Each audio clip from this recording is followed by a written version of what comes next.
restored forever, falling by the throne of God. Yes, the river, the beautiful river. You're the rivers of the river, fall at the throne of God. On the margin of the river, washing up in silver square, we will work and worship and moving them. Yes, together the river, the beautiful river. Together with the falls by the throne of God. And we reach the shining river, carry everybody down. Grace and spirits will believe and our crown. Yes, together the river, the beautiful river. Together with the stars of the river, flows by the throne of God. Soon we'll reach the shining river, so our bringing men to see Him. So our happy hearts repeat the melody of praise. Yes, together the river, the beautiful river. Together with the saints of the river, that flows by the throne of God. Amen. Amen.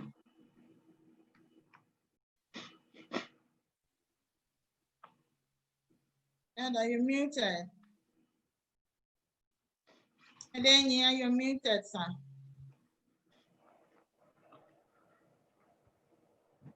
We can't wait. Very soon we shall gather that river flowing from the throne of God. Soon and very soon we shall reach that shining river. I know there's no more time left. Very soon our suffering and pain on this earth shall cease. And we shall sing that peaceful melody face to face with Jesus by the mercy throne of God. Thank you, Holy Jehovah, for this encouraging and wonderful message. Thank you for these wonderful promises. Thank you, Lord, for another wonderful opportunity to gather in your name this morning. Thank you. Thank you. Thank you for the wonderful things you are doing in our lives. And thank you for being our God. We say, may your name be praised in Jesus' name. Amen. Father, we now invite your presence in our Sabbath school this morning. Come and take absolute control. Come and accept our worship today and bless us. For we pray in Jesus' name. Amen. Amen.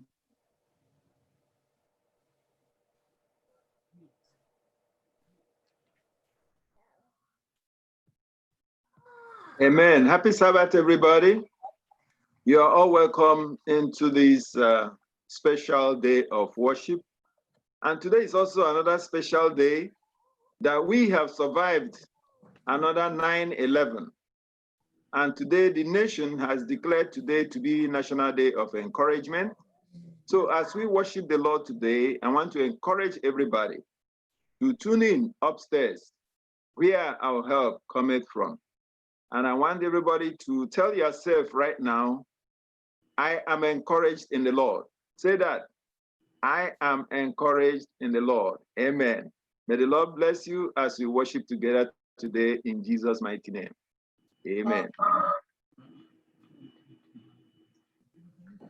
Amen. Our Bible text will be taken from the book of 1 John 5, verse 13.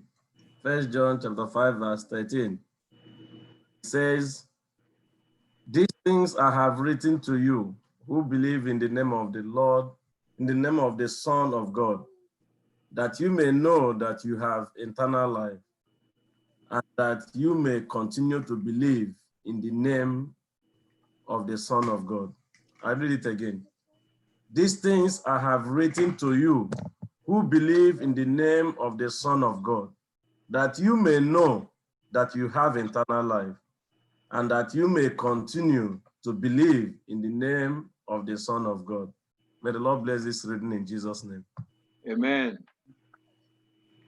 This is lesson 11, and the caption says, "Sharing the story of Jesus." Last week, we looked at the exciting way to get involved, and we saw that we can do it through small groups. And one of the effective ways of doing it through small groups is by sharing the story of Jesus. I see this lesson as a very exciting one, and as I see it also as something that each and every one of us can contribute, moderate, and also teach. In summary, just share, tell a story, give a testimony, say something what Christ has done for you. Have one particular story you will say about Christ. If you are asked the question, what can you say about Jesus? Can you share one story about Jesus? Any story that has impacted your life, any story, even a personal one, a personal testimony of what Christ has done for you. These and many more are the things we are going to find in our lesson today. And we have somebody who will be able to moderate and lead out in this lesson when the time comes. So I pray that we all tune in and contribute and participate in this very wonderful lesson. We shall be really blessed today in Jesus' name. Amen. Let's pray. Pray, Hama. Yes. Let's pray. We now invite you to direct our study this morning. We pray especially to empower and guide your lady servant as she leads out. As we study, Lord, we pray that our lives will be impacted and motivated to share the love of Christ to others and bring them to Jesus. I pray in Jesus' name. Amen. Amen.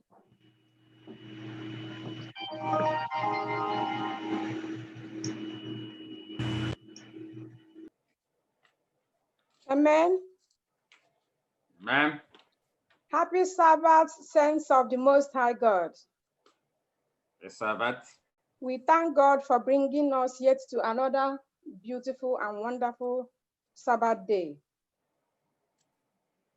As the person who introduced the lesson, my elder has said, last week was very interesting. It was exciting too, that we were told how to get involved in witnessing for Christ. And he said an exciting way to get involved. Believe me, it was a very, very interesting lesson. It is that beautiful lesson that has brought us to another beautiful one, lesson 11, titled Sharing the Story of Jesus. This lesson is a very practical lesson. This is what we do every day, even without knowing it. But you cannot share what you do not have. In this Saturday introduction of this lesson, it is explaining to us that the thing that you can convince somebody 100% with is an eyewitness situation. It is a personal encounter. It is a personal truth and story about you, about your encounter with somebody, or about something, an event that has taken place. When you want to tell this story, you do not have to prove anything to anybody. If you bring the gospel, my gospel is better than yours, you will fail, you will meet with opposition. But when you truly know Christ and you concentrate on telling people how you know him, what happened after you knew him, and even before you knew him, people will listen to you. And why would they listen to you? They will see that change in you. Right. So once you have an encounter with Christ, your life will tell the story. The story that your character and your actions are telling will even be more powerful than what you are saying or preaching. So today, as we study, examine your heart, examine your life. You must have a story. And those stories are you're going to see other people's stories too. And you can also tell yours in a few words. And I pray that the Lord will lead us through this lesson. When you look at Saturday afternoon, it says at the bottom, truth presented in the context of a changed life makes all the difference. Truth presented in the context of a changed life makes all the difference. I will also plead with you, if your environment is noisy, please mute your phone. If it is not, mute your phone, because I'm not teaching you anything you don't know. This lesson is going to be moderated. You will have a chance to put in what you know, because we are all today together going to tell the story about what our lives were before we met Jesus, what our lives are after we met Jesus, and also how we met Jesus. And that takes us to the Sundays section of this lesson titled, Jesus, the basis of our testimony. I underlined the word basis. The testimony we are talking about is not about us. It's not about how we gave up this, gave up that to worship or to trust and obey him. The testimony is about him and him alone. It is about how he went to the cross of Calvary and paid it all for me. So now we have a story. Now you realize that even if there is something else, nothing else that you can realize, just realize that him alone going to the cross of Calvary is a good testimony for you and me to tell that story, how we were not worthy and he made us worthy through his own righteousness. So this area, we have to go to the scripture. Someone get Ephesians 2, verse 1 to 3. That's where we are going to begin. Okay, I'm reading from NIV. As for you, you were dead in your transgressions and sins, in which you used to live when you followed the ways of this world and of the ruler of the kingdom of the air, the spirit who is now at work in those who are disobedient. All of us also lived among them at one time, gratifying the cravings of our flesh and following its desires and thoughts. Like the rest, we were by the nature deserving of wrath. Amen. Amen. Okay. This section of this lesson, Paul himself, the author of Ephesians, is talking about the life of the Ephesians before they met Jesus, before he preached to them, before he converted them through his own preaching. Remember, Paul himself had his own conversion.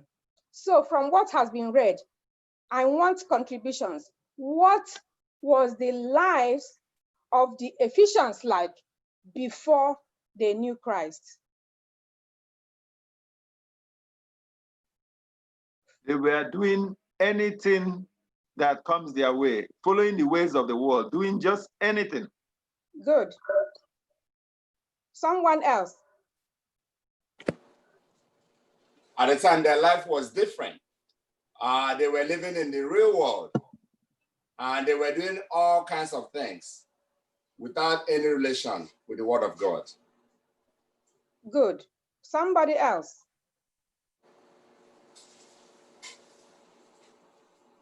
The Ephesians, they were lost. They have strayed. They were dead in sin. They were sunk, just like me and you today, gone astray. Then something happened to them. Let us also go to the book of Acts, chapter 19, verse 1, then verse 8 to 10.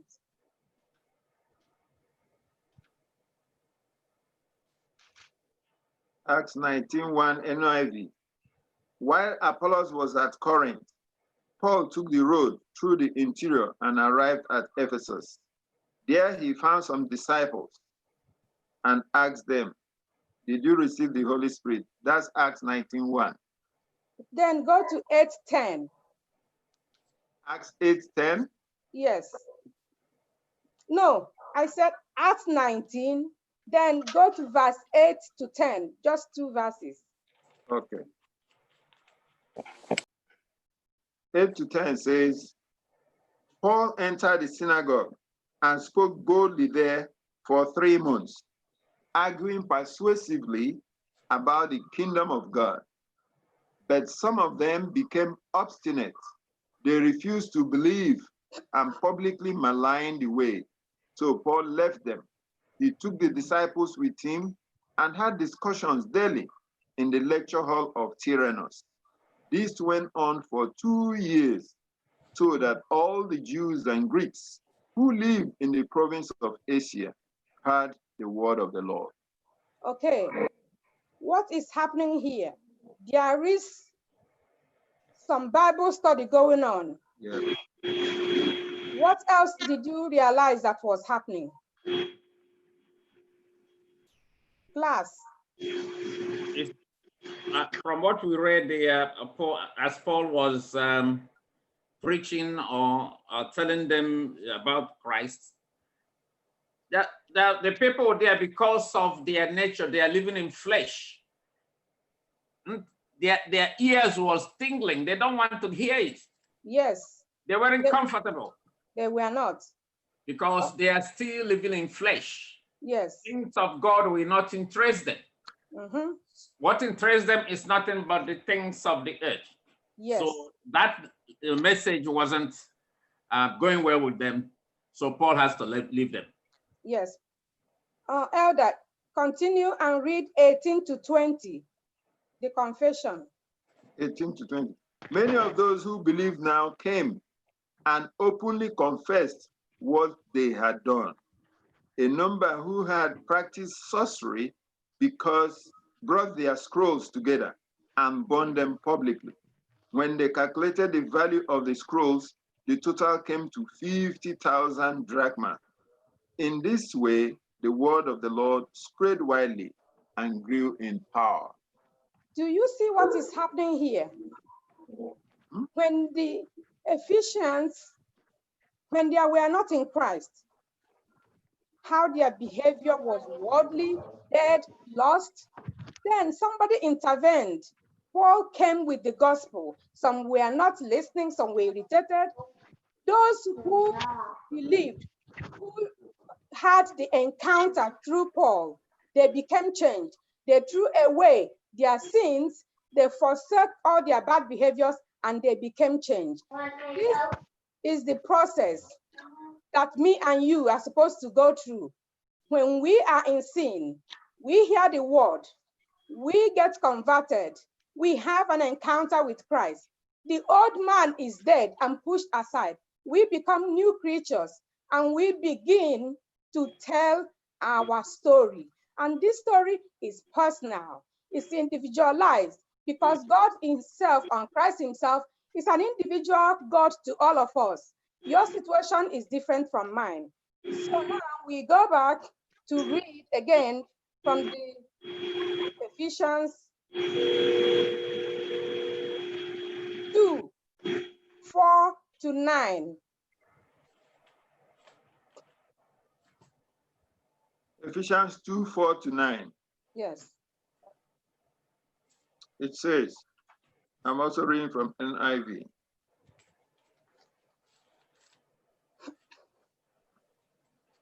Okay, let me start from 3.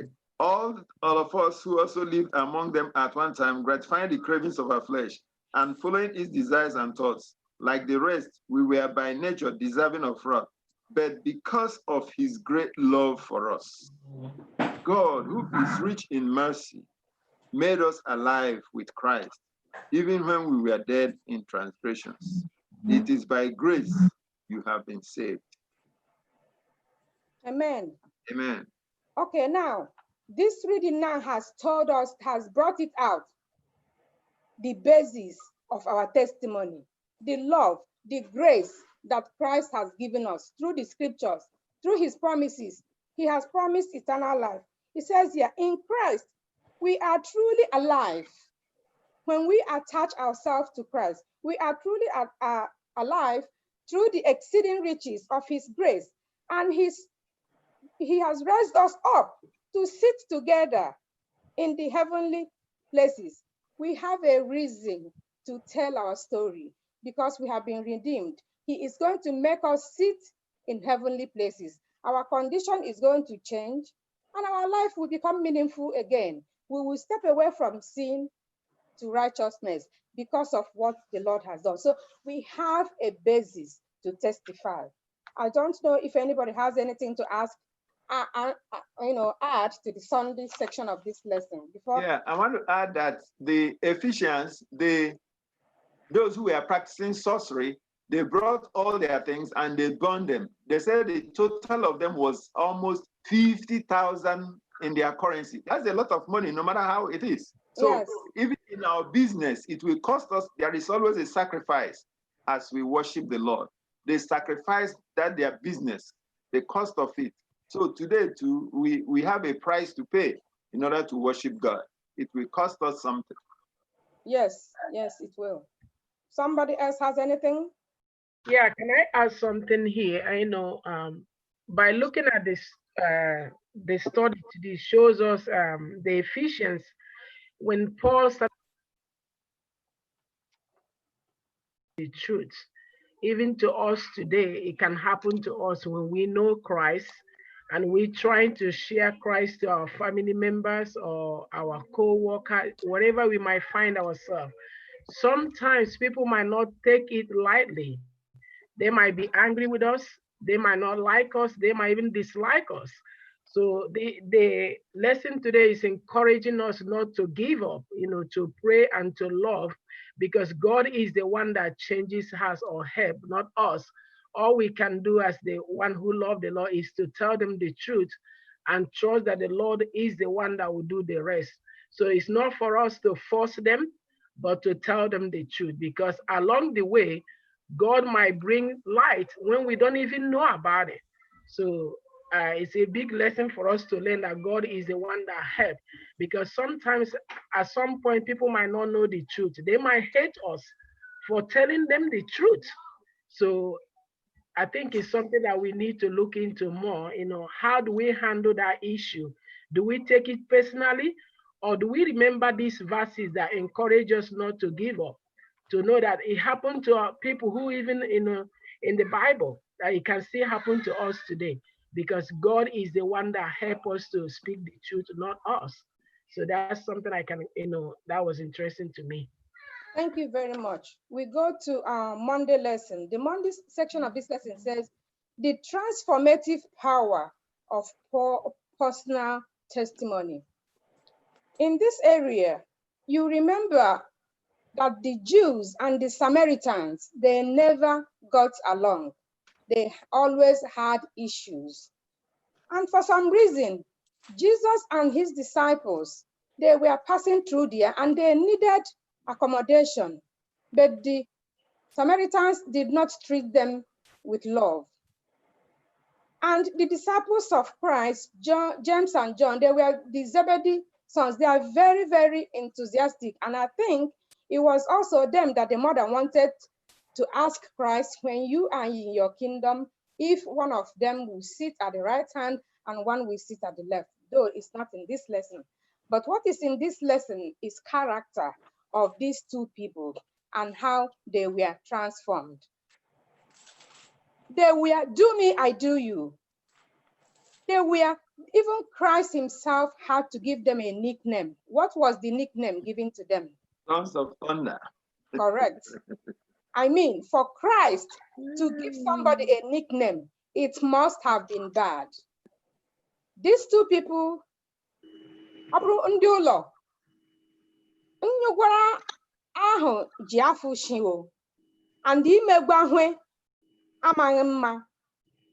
vengeance is mine, says the Lord. They wanted to behave like Elijah and bring fire and burn down Samaritans, whatever it was. But they forgot the context of why Elijah brought the fire in the first place, brought it down for a different reason. That they were the disciples of Christ. Mechai and the Samaritan. What of you and me today? If you have something going on with somebody, leave it to God to handle. You want to do your own. Bonda. Christ said, no, don't even go there. Because he is not, you don't force love. You get love by giving love. Christ gave love. Christ's own way is not our way. His way is not our way. So when somebody does something to you, take an example from this. The Samaritans didn't treat them well. They wanted to retaliate. Christ said no. So me and you today, the take home here with us, it should be that we should not try to treat our enemies with the same coin. Show them love. That is Christ's way. That is why we study. Because here he says his disciples, James and John, saw this. They said, Lord, do you want us to command fire to come down from heaven and consume them?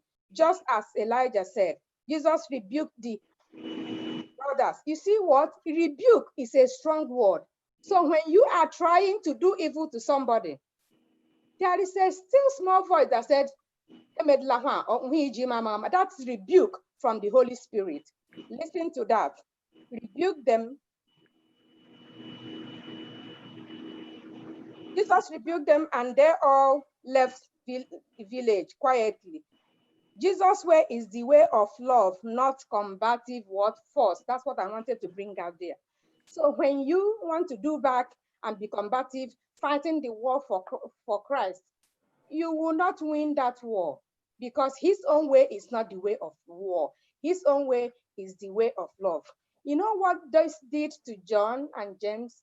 It gave them the transformation of firsthand, seeing how the master behaves in times of in difficult situations, that Christ shows love regardless.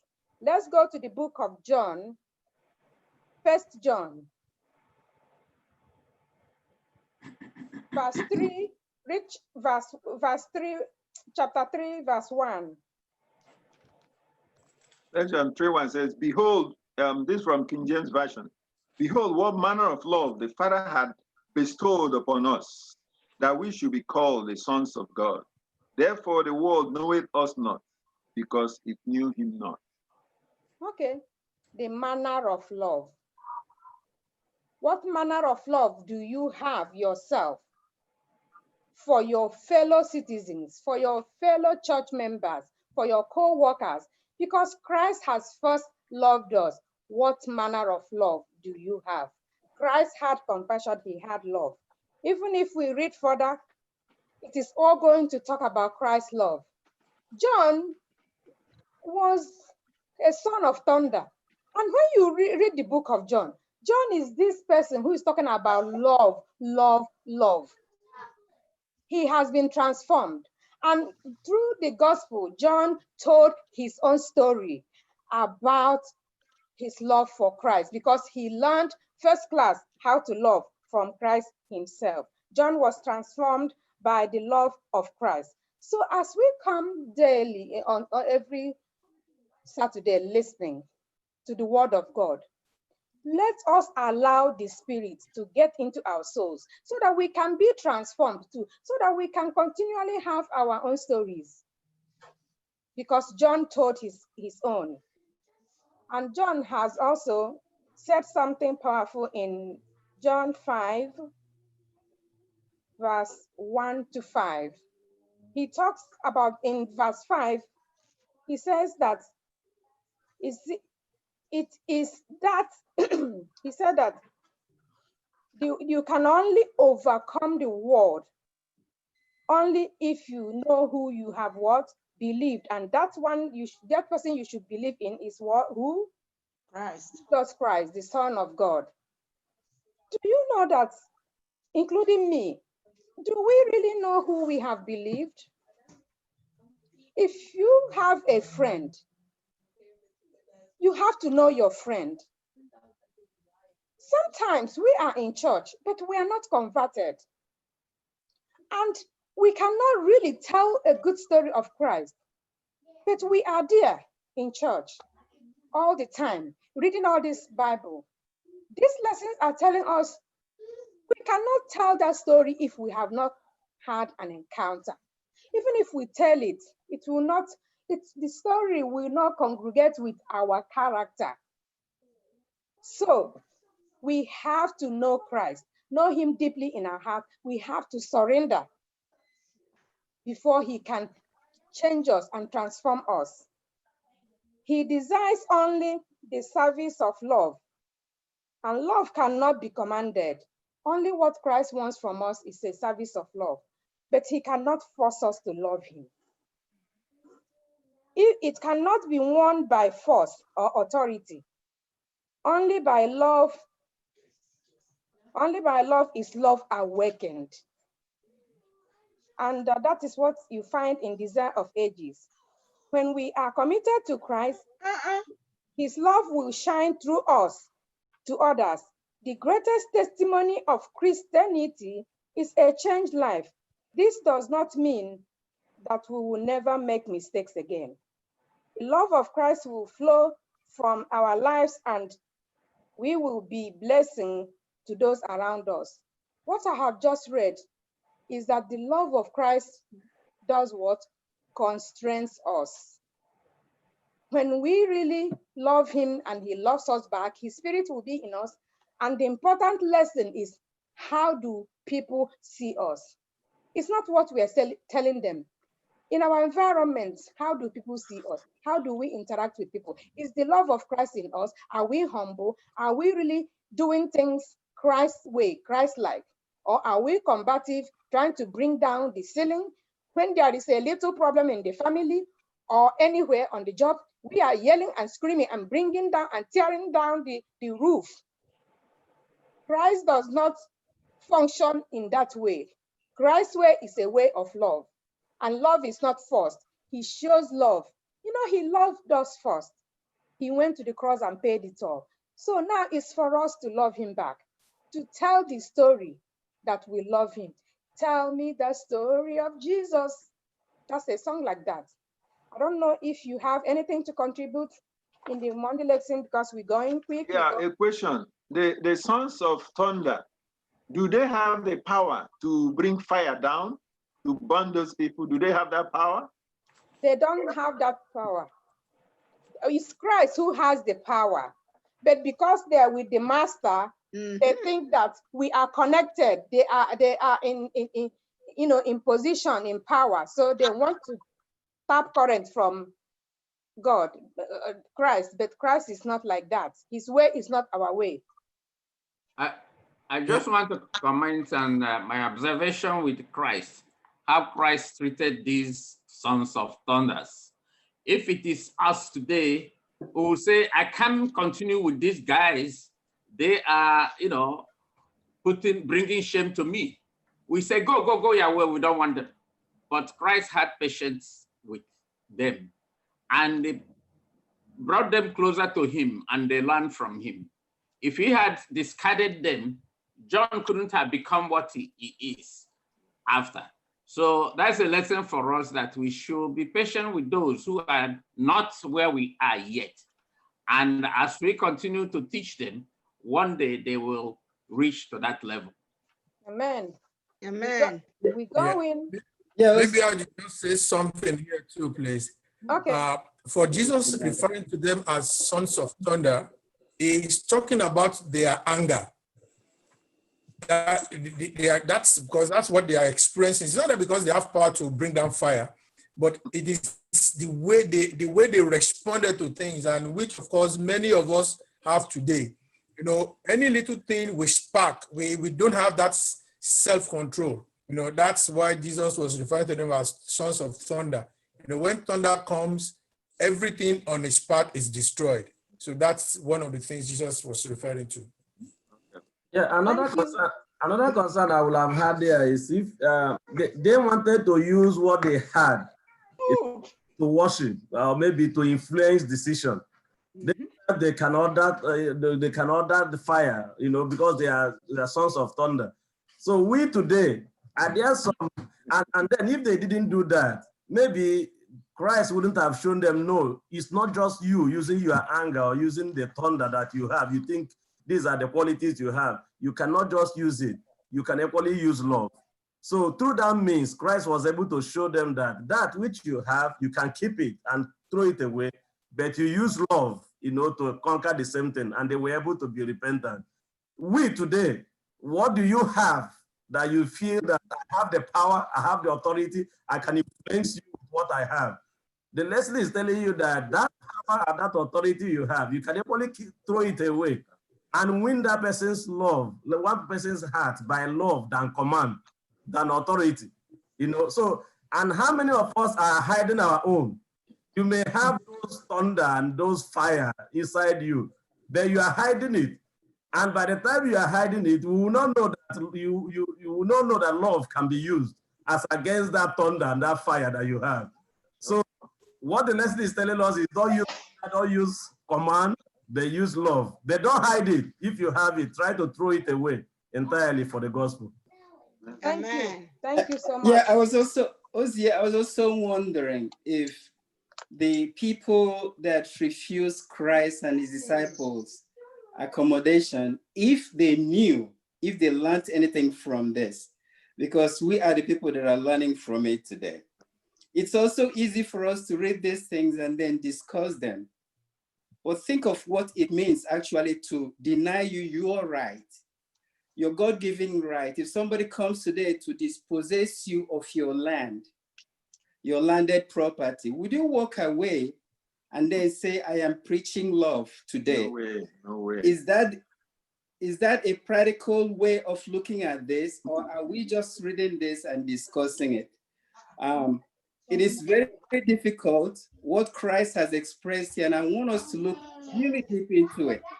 And then, prick ourselves and say, can we really do this in this present time? Because I've seen Christians take their fellow Christians to court because of their rights. Is this practical at this time and this age that we are in? Okay, thank you. That was a strong comment you made right there. There's a lot of things really that we take for granted, and we just read through it. It takes the Holy Spirit, and it takes prayer, and it takes God helping us to handle situations, difficult situations when they get to us. And I can only say that in every situation, we have to ask God to take control and let us know how to handle it. Amen. Thank you. Our Tuesday lesson is talking about telling the story. Listen to the text. Telling the story of Jesus. I will indulge somebody to read, please. Mark chapter 5, read quickly 1 to 20. That is the only thing we are going to read in Tuesday, and it tells the story the way it is. Let's read. Chapter 5, 18 to 20. It's not Start 1. Start from verse 1. Mark chapter 5, verse 1.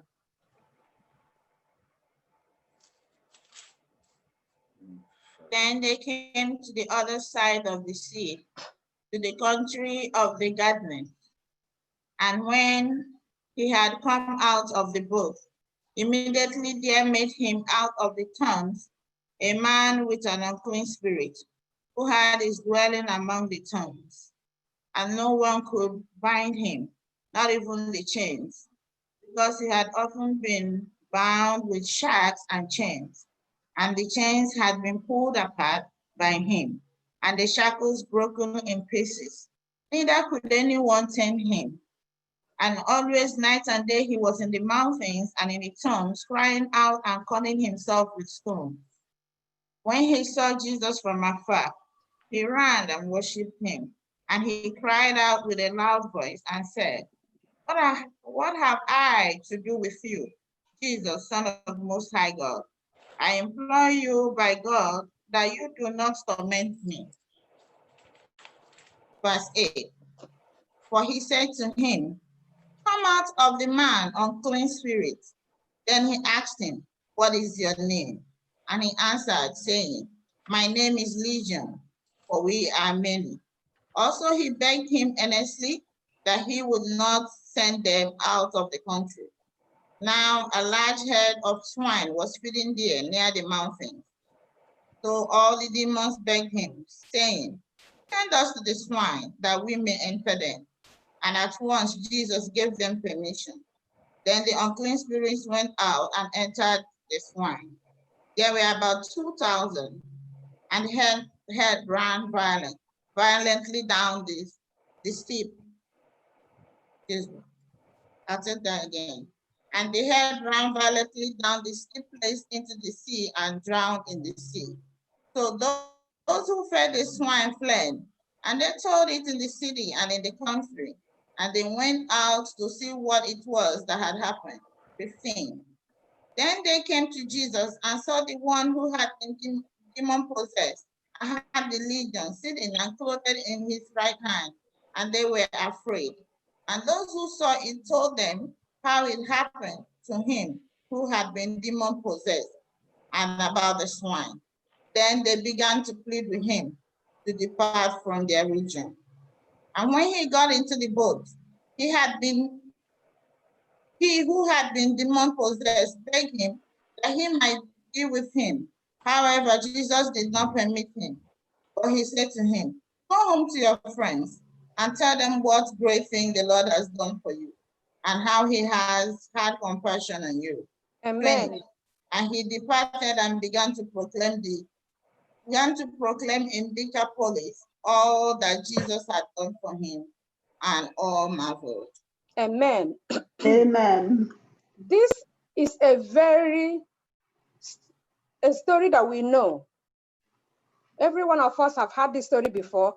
I purposely wanted her to read it to the end so that you will hear it again, because it's about a story of conversion, a story of healing, and a story of witnessing. It's just like the woman at the well. It's just like the woman who touched the garments of Christ in a crowded place. This area is telling us, okay, let me ask you one thing. The people who we read about now, what was the problem of this man? What was his problem? Was demon possessed. Okay, when somebody is demon possessed, he must have a lot of issues. What were the issues? He's smart. Madness, crazy. Okay, this man we are talking about, the Bible is telling us that he was bound in chains. He broke the chains. He was white. He was People were afraid of him. Uncontrollable. He was uncontrollable. Yeah. For somebody to be in that situation, the person had no peace. The person was tortured by the demon. But Christ himself, who has love, he pleaded. He healed this man. He didn't only heal him. He took the demons. The demons themselves realized who Christ was, and they asked a favor. Can you imagine that Christ even offered them the favor? He sent them to the swine and then went into the sea. And this caused a lot of testimony. The story is being told.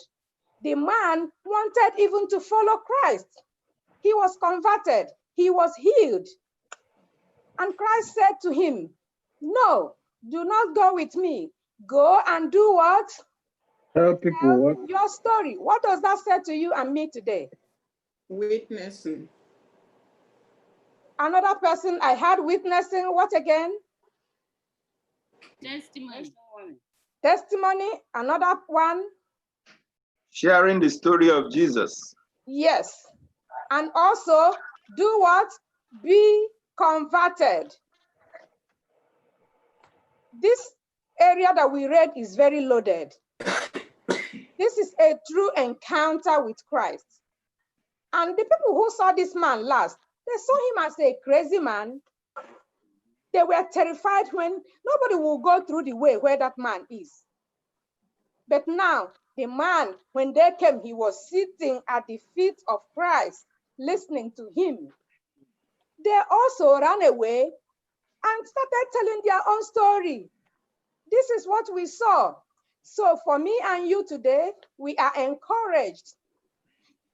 What the lesson is also saying is that those people, they were not learned people. They were not preachers. They haven't even had the gospel to the extent. But they were telling people what happened to them. When you talk about yourself, how Christ has redeemed you, helped you, saved you, you are telling the story. Sometimes we tell this story without even knowing we're telling this story. And I know that the life of this man will never be the same again. Because I have a question. Go Can ahead. I ask? Sure.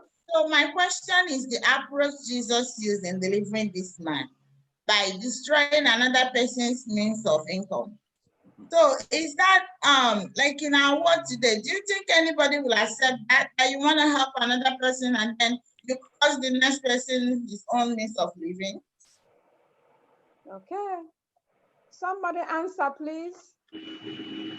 There are certain things we don't have answer for. Absolutely. Only Christ, when we go there, we ask Christ why he did that. Yes. And remember, it's the demons that begged to go into the swines.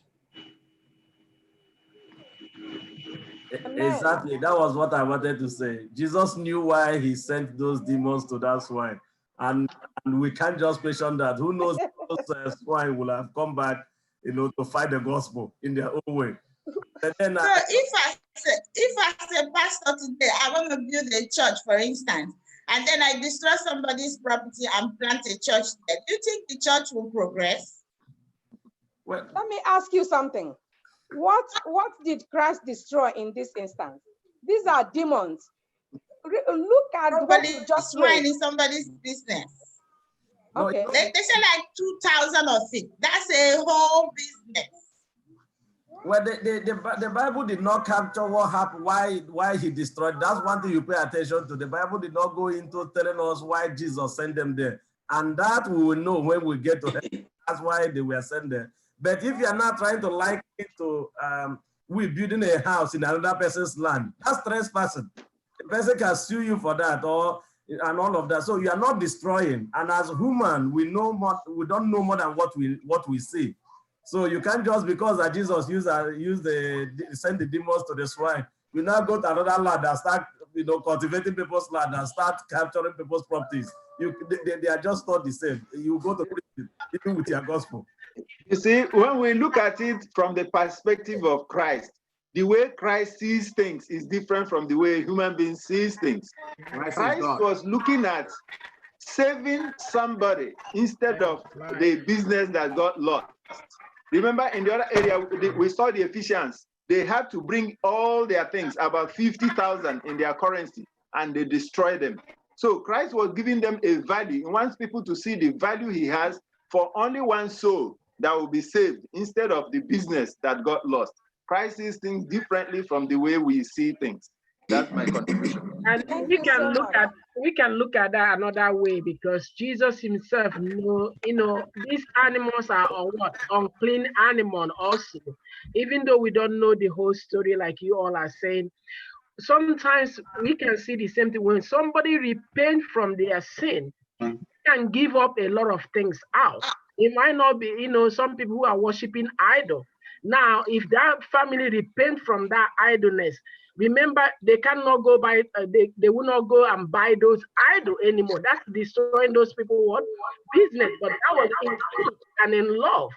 So God wants us to be truthful to his word. It doesn't matter, it might cost a lot, but remember, the soul that was saved is more precious than any other riches, because we cannot take riches to heaven, but we can take soul to heaven. I think that's what Jesus is trying to teach us here. Do not care much about the riches of this world, but care about your brother who is lost, but now he is what? He is saved. Because if we care more about riches, a lot of life will be lost. But if we care more about the soul that God has died for, we will neglect riches and seek more of the soul. I think that's what Jesus is trying to teach us here also. Thank you. And teacher, I also want to add that we have to be careful. The scripture has given us enough information for our own salvation.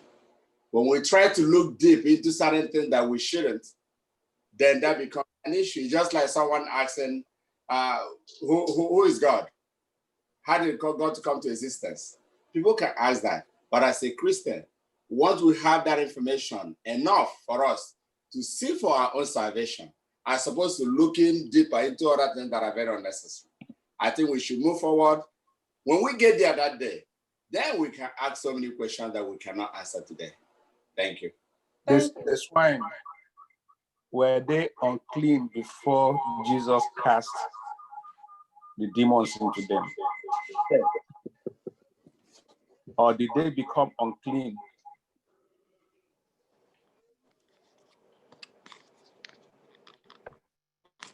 Swine is unclean. Just for we not to, what the teacher was asking was, were they unclean before Jesus cast the demon into them? Let us not, as Auntie has always done in the lesson, let us not deviate completely from the lesson and start going to unclean, because there were still other unclean animals that day, but Christ chose to send them to the swine. So let us not go too deep into unclean animals and why Jesus sent them to the swine. Let's just leave it there and understand the lesson, as she has already said, that once there's a transformation in your life, it's always very visible. It's the witnessing part of it, just as the moderator has said, that the lesson was trying to bring out. As the people were healed, they were sent out to evangelize. So that episode caused witnessing. And in your life, are there some things that had happened to you, and how has that caused witnessing? How have you used those changes? Once there's any change in your life, it must be seen and it must be used for witnessing. Let us not go too deep into unclean animals. Thank you, Elder. I'm going to Wednesday lesson. Before I go, I just want to say that in Leviticus, we were made to know about unclean and clean animals. We were made to know that. So pigs were created way during the creation. So I am sure that it was settled. For the fact that Christ chose them is something we do not know, and I will not say what I do not know. So I thank you all for your contribution. We're going over to Wednesday lesson that says testifying with assurance. Can somebody get the book of Hebrew 10:19 to 22? Therefore, brothers, since we have confidence to enter the holy places by the blood of Jesus, by the new and living way that he opened for us through the curtain, that is through his flesh. And since we have a great priest over the house of God, let us draw near with a true heart, in full assurance of faith, with our hearts sprinkled clean from all evil conscience, and our bodies washed with pure water. Amen. Amen. So we have been told to come boldly to the throne of grace. The assurance has already been given to us from what has been read. When Christ paid it all on the cross, he gave us the gateway to come to him with assurance, to cast all our cares upon him, for he cares for us. We have an advocate. The book of John always tells us about this advocate, and this advocate is what? Christ. And he goes down here to tell us that if we do not have a personal assurance of our salvation in Jesus, it is not possible to share. We cannot share what we do not have. You have to have that assurance. You have to know what you have believed. When somebody asks you about it, you have to say it with boldness. There's a quotation in the Bible that I love, and I know Bro Chika is here today. Elder Chika, I see you, and I'm happy that you're well and worshiping today. Hallelujah. Yes. He has a favorite memory test that I know, that when somebody asks you a reason for whatever you are doing, that you should say it with boldness because of what Christ has done. So we have the assurance. The cross alone is enough assurance for us to testify boldly what Christ has done. He goes down here to say, look to me and be saved, all ye ends of the earth, for I am God and there is no other. That is Isaiah 45:22. Somebody is telling you, look unto me. Worrying, sleepless nights, this and that. He has promised, look unto Christ, look up. That's where you will get the answer. And the Paul is also saying to us in Romans, therefore, having been justified by faith, it all has to do with our faith too. We have peace with God through our Lord Jesus Christ. And he also adds that we can have assurance that there is, therefore, now no condemnation to those who are in what? Christ Jesus. Christ Jesus. The Apostle John confirms it too. He who has the Son of the Son has life. He who does not have the Son of God does not what? Have life. So we have everything to be assured, to talk about our story, to preach to others about our confidence. It is clear in the scriptures. That's why I'm analyzing these areas. If by faith we have accepted Jesus and he lives in our heart through his Holy Spirit, the gift of eternal life is ours today. This day by day, we should look for opportunities to share with others the grace that God has given to us in Christ Jesus, testifying with assurance. Personally, I have testimonies. I have reasons to testify with assurance. And I know that you do too. And I know that Paul has reasons to be aggressive, to saying that he has been crucified with Christ, that the life he lives now is not even his own, that he lives it for the Son of God who died for him. So I want somebody to please get the books of Acts, chapter 9, verse 1 to 9.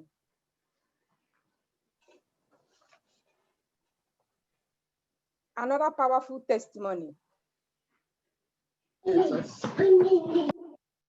Reading from King James Version. And Saul, yet breaking out threatening and slaughter against the disciples of the Lord, went unto the high priest and desired of him letters to Damascus to the synagogues, that if he found any of this way, whether they were men or women, he might bring them bound unto Jerusalem. And as he journeyed, he came near Damascus, and suddenly there shined round about him a light from heaven. And he fell to the earth, and heard a voice saying unto him, Saul, Saul, why persecutest thou me?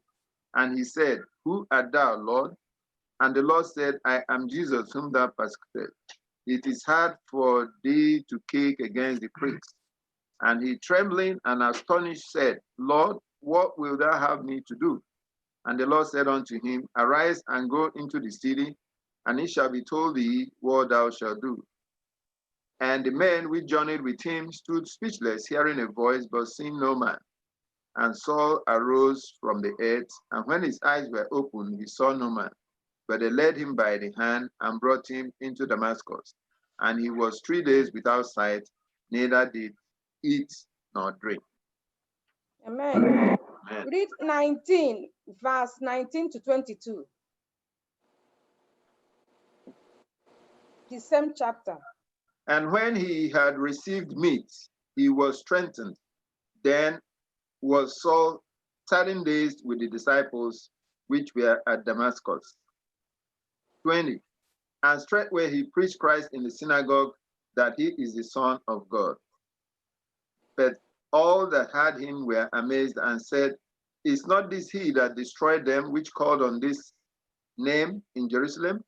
And came hither for that intent, that he might bring them bound unto the chief priest. But Saul increased the more in strength, and confounded the Jews which dwelt in Damascus, proving that this is very Christ.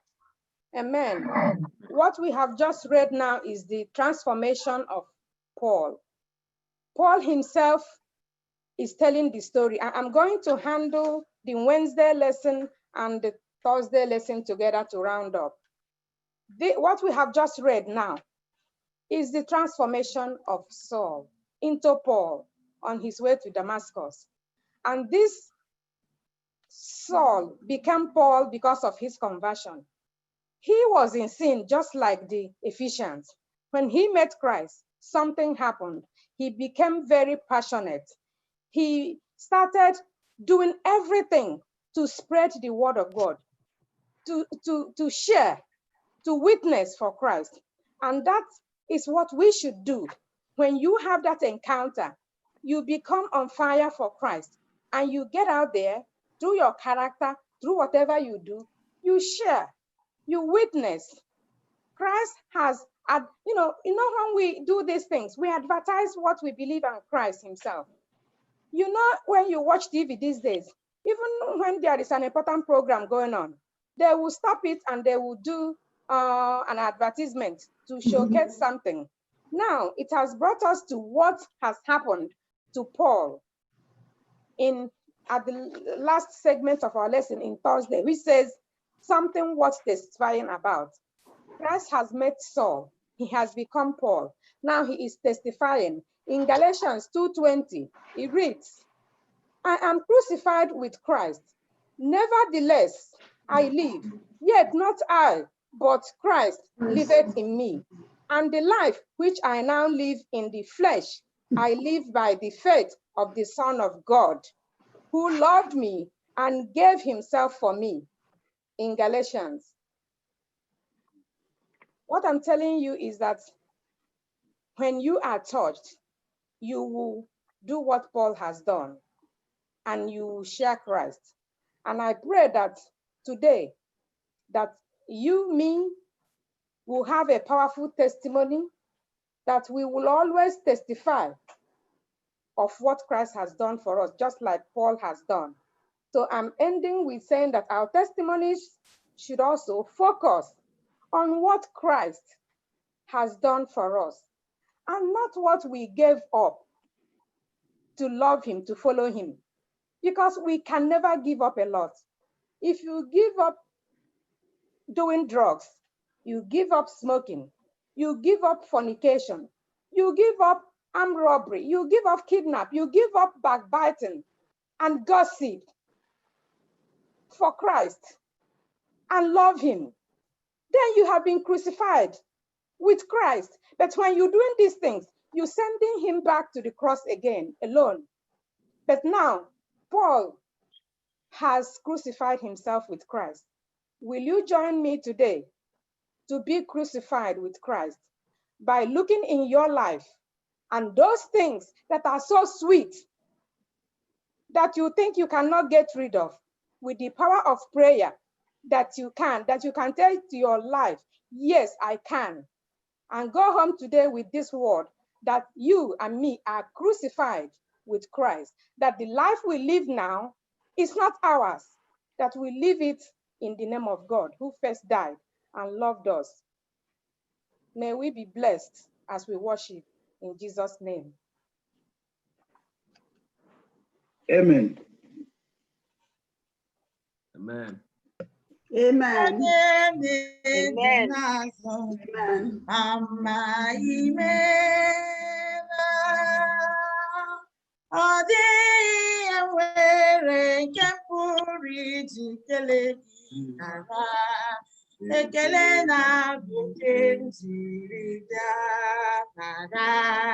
Ekele na-abụ otito nara. Jehova ịbụ onye ebere, onye na-edu mmadụ na-echebe ndụ zamdụ nara. Ekele na-abụ nke njiri bịa. Amen. Thank you so much, Lucy. That was a wonderful one. And God bless you and bless your ministry in Jesus' name. Amen. Amen. It is now time for our Sabbath School expense offering. But before we do that, I want to remind you that today is this 11th Sabbath. We just have 2 Saturdays to our 13th Sabbath. So I encourage you to start planning for your 13th Sabbath offering. As you do that, may the Lord bless you in Jesus' name. Amen. Amen. For our Sabbath School expense offering, we all know what we use it for. I'm sure some of us have gotten the quarterly for next quarter, meaning that we are ready and we are set to run the next quarter with you. So I please encourage you to give and donate generously the work of God. As you do that, I pray that the Almighty will continue to replenish and continue to bless you in the name of Jesus. While you do that, can you please project our website for our people to give for the Sabbath School expense offering? First, Igbo SDA.org. You can also download the app on your phone. It is very easy when you download the app on your phone. I don't think he has it now. So it's very easy when you download the app on your phone. You can just go there and click and then give as you wish. As I sing this song, I please may you start donating to the work of God. Anyị abụghị ịkwụghachi ụgwọ ihe ọma niile meworo anyị Chineke. Anyị abụghị ịkwụghachi ụgwọ ihe ọma niile meworo anyị Chineke. Inyere anyị ndụ, inyekwara anyị ihe oriri. Abụghị ụgwọ ihe ndị anyị na-asị na anyị nwere ụwa niile, ozugbo iji kwụghachi ụgwọ ihe ndị niile. Inyere anyị ndụ, inyekwara anyị ihe oriri. Anyị abụghị ụgwọ ihe ndị anyị na-asị na anyị nwere ụwa niile, ozugbo iji kwụghachi ụgwọ ihe ndị niile. Amen. Amen. Amen. Amen. I hope we have been blessed today by this wonderful lesson. The greatest testimony of Christianity is a changed life. And witnessing is about sharing what we know about Jesus. It is sharing with others a personal experience. And it should be a delight because it's coming from a heart full of love for Christ. Because of what he has done on the cross to redeem us. So as long as we have Christ, we have eternal life because Christ himself is life. And he who have him what? Have life. Right. So that is the assurance we have. That is assurance that will make our testimony so powerful. The eternal life we have in Christ. So, Sister Njoka, I thank you so much for leading out in our lesson today. And I pray that God will continue to bless you and bless your ministry. And for our brothers and sisters joining us from all over the world, I thank you for being a part of our school and participating in it. And I will look forward next Saturday to see you with us. Please come again, and may God continue to bless you as we do so in Jesus' name. Amen.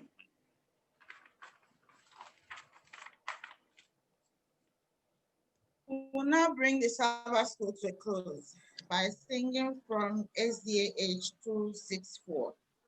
SDAH 264, Oh, for that flame of living fire.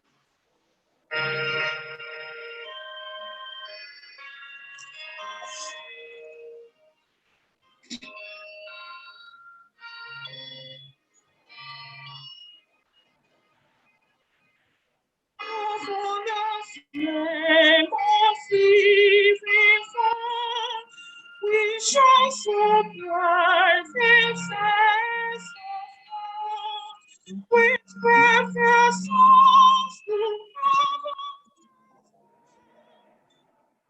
come in distress in danger.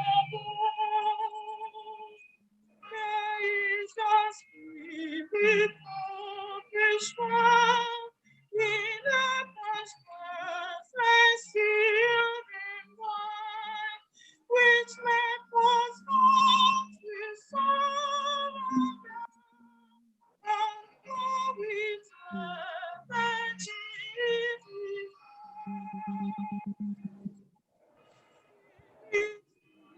From hands to hands, proclaim thy love and serve thy ways.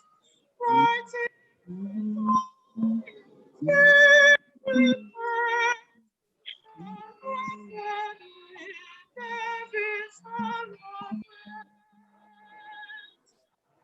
is on thy grace as mighty now, as when Elijah felt his love, when glory beams from crosses fall, oh, torment of the shining light.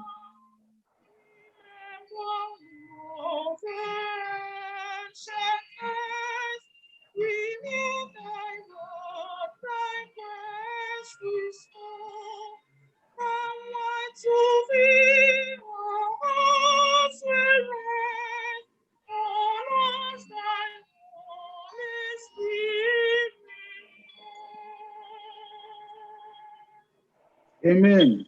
Amen. Let's pray.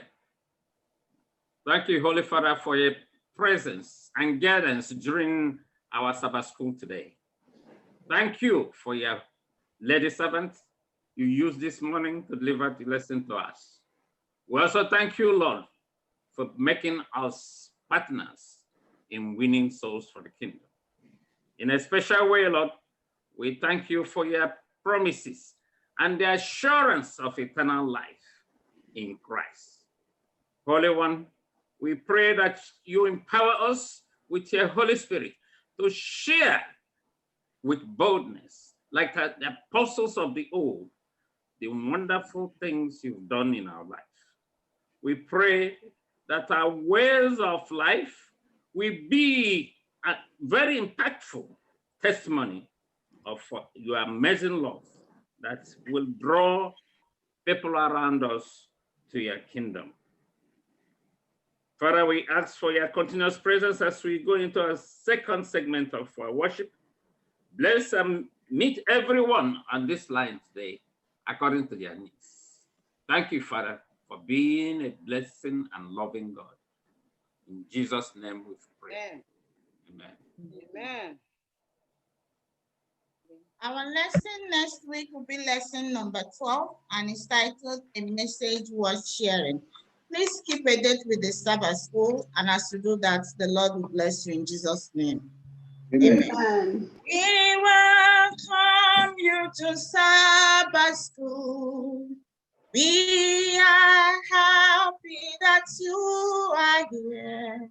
Happy Sabbath day. Happy Sabbath day to you all. Till we meet again. And the Lord be with you in Jesus' name. Amen. Amen. Happy Sabbath, church. Oh, give thanks unto the Lord, for he is good, because his mercy endureth forever. We have just few announcements for today. The board meeting has been moved to September 26th. Board members, take note. Men's Day, our Zoom Men's Day will be on the 19th as scheduled. Let us all be prepared to support the men. Also, we are being reminded about our midweek prayer and sundown worship. Please try to call into the Zoom on Wednesday, 9 p.m. Zoom meeting. On Friday, 7 p.m. Zoom meeting. Please, if you are available, just call in. Let us worship together. We will continue to remember our sick and shut-in members. Continue to remember them in your prayers, individual prayers. And if we have more announcements, our pastor or the elder will bring them to us. And I pray God to be with us today as we continue to worship him in truth and in spirit. In Jesus' name. Amen. Amen. Good morning and happy Sabbath. Good morning. It is a pleasure to be in the house of the Lord.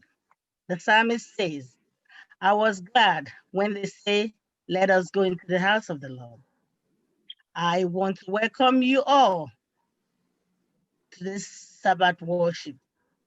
I thank you all for coming on board, especially those people that are worshiping with us from overseas.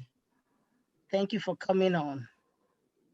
As you've been joining us, we pray that you come more.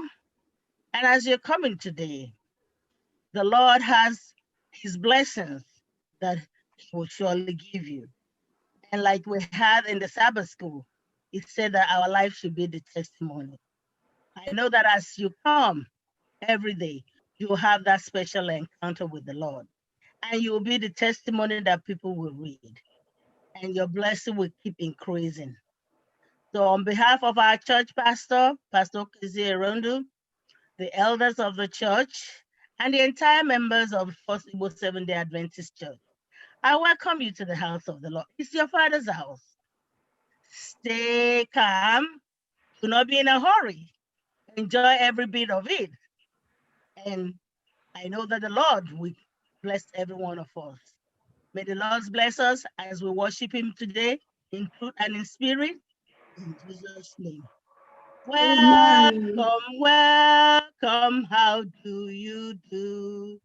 Welcome, welcome, how do you do? Happy to see you, happy to meet you. Welcome, welcome, how do you do? Ibaya libyala ulodima. Ibiala, Ibiala, Ulodima. Obindimutikele, obindimutikele, Libya, Libya, la ulodimbo.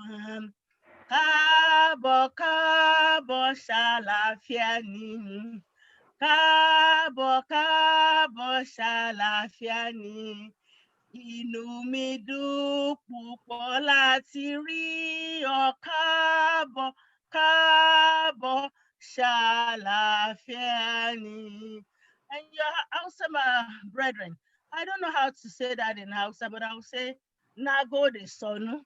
Welcome, join us, worship and be blessed. In Jesus' name, amen. Amen. Amen. This is the day that the Lord has made. I will rejoice and be glad in it. This is the day, another day that the Lord has made. Hallelujah. This is the day. This is the day that the Lord has made. That the Lord has made. I will rejoice. We will rejoice and be glad in it. And be glad in hallelujah. This is the day that the Lord has made. I will rejoice and be glad in it. Oh, this is the day, another day that the Lord has made. You are welcome in the name of the Lord. You are welcome in the name of the Lord. I can see all over you the glory of the Lord. You are welcome in the name of the Lord. Abraham, blessings are mine. Abraham, blessings are mine. I am blessed in the morning. I am blessed in the evening. Abraham, blessings are mine. Hallelujah. Abraham, blessings are mine. Abraham, blessings are mine. I am blessed in the morning. I am blessed in the evening. Abraham, blessings are mine. Seek you face thou kingdom of God and his righteousness, and the other things shall be added unto you. Hallelujah, hallelujah, hallelujah, hallelujah, hallelujah,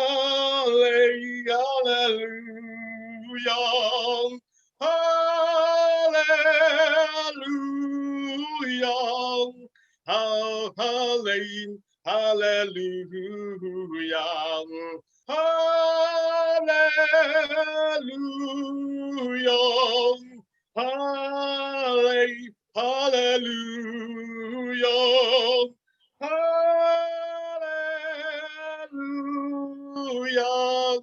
hallelujah, hallelujah, hallelujah. Que me escuche Dios, que me escuche Dios. Si te no bim, arion kim now. Que me escuche Dios, que me escuche Dios, que me escuche Dios. Que me escuche Dios. Si te no bim, arion bim now. Que me escuche Dios. The best friend to have is Jesus. The best friend to have is Jesus. He will help you when you fall. He will answer when you call. Oh, the best friend to have is Jesus. The best friend to have He Jesus, the best friend to have. He Jesus, he will help you when you fall. He will answer when you call. Oh, the best friend to have. He Jesus. Any demon you wearing, who Jesus. Any demon can wear him, who Jesus. Oga zambem okuruya, oga burum pamnilen, any demon you wearing, who Jesus. Any demon wearing, who Jesus. Any demon you wearing, who Jesus. Oga zambem okuruya, oga burum pamnilen, any demon you wearing, bụ Jizọs. Anya m abụọ ahụwo ebube gị Chineke, imela ọkaka. Anya m abụọ ahụwo ebube gị Chineke, ọlụ aka gị mara mma, ọlụ aka gị mara mma. Anya m abụọ ahụwo ebube gị Chineke, imela ọkaka. Anya m abụọ ahụwo ebube gị Chineke, ọlụ aka gị mara mma, ọlụ aka gị mara mma. Anya m abụọ ahụwo ebube gị Chineke, imela ọkaka. Anya m abụọ ahụwo ebube gị Chineke, ọlụ aka gị mara mma. Jigide onye nwe m Jizọs, jigide. Jigide onye nwe m Jizọs, jigide. Ọsọ gị ka m ga-agba, mere gị ka m ga-emerụ ụwa. Nye m ike oge m niile, ka m ghara ịda. Jigide onye nwe m Jizọs, jigide. Jigide onye nwe m Jizọs, jigide. Ọsọ gị ka m ga-agba, mere gị ka m ga-emerụ ụwa. Nye m ike oge m niile, ka m ghara ịda. Ọ napụtawo m n'ala apịtị, o mewo m ka m guzoro n'oke nkume.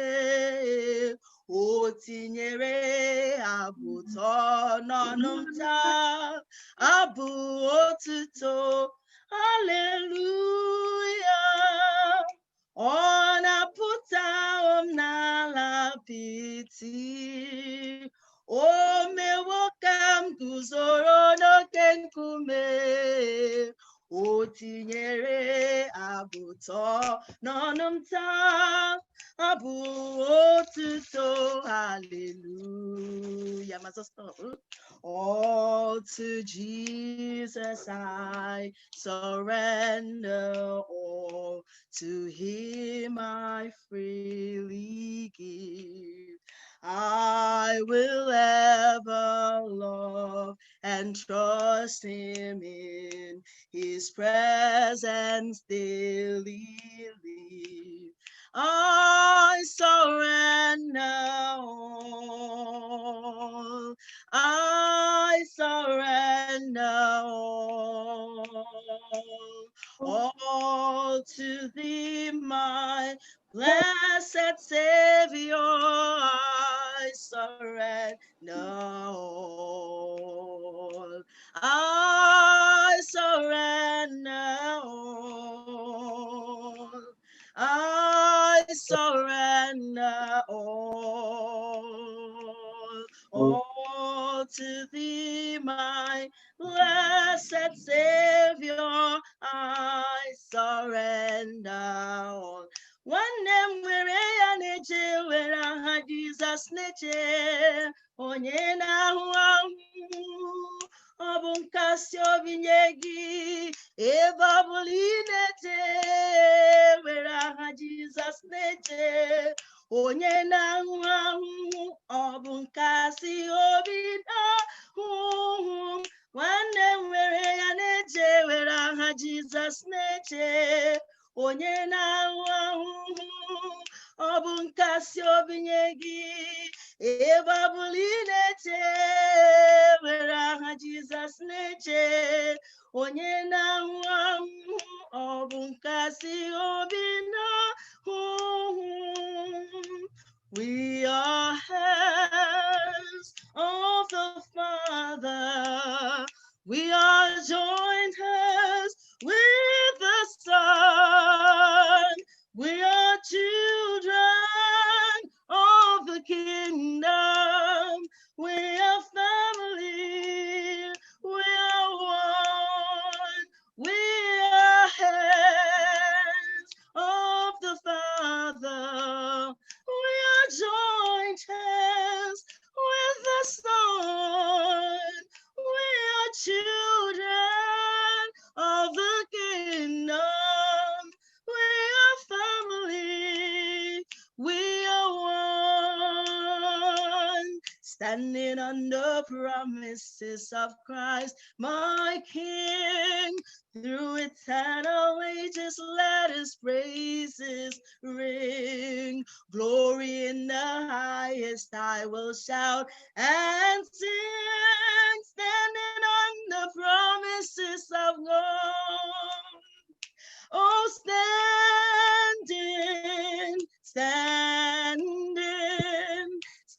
on the promises of Christ, my Savior. Standing on the promises of God. Oh,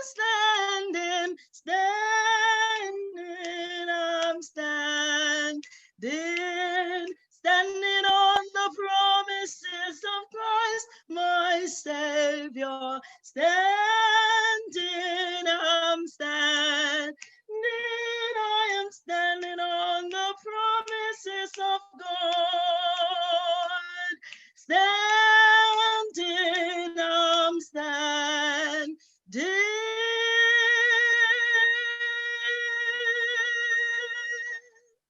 I am standing on the promises of God.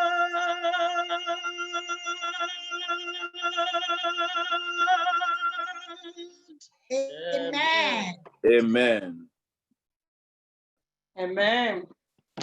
Called affirmation of faith. Our affirmation of faith is found in Psalms 18, verses 1 to 2. It reads, I love you, Lord, my strength. The Lord is my rock, my fortress, and my deliverer. My God is my rock, in whom I take refuge. My shield and the horn of my salvation, my stronghold. Call to worship, found in Psalm 95, 6 to 7. It says, come, let us bow down in worship. Let us kneel before the Lord our Maker. For he is our God, and we are the people of his pasture, the flock under his care. Today, if only you will hear his voice. Amen. Worship the King, all glorious above, all gratefully sing his wonderful love. Our shield and defender, the ancient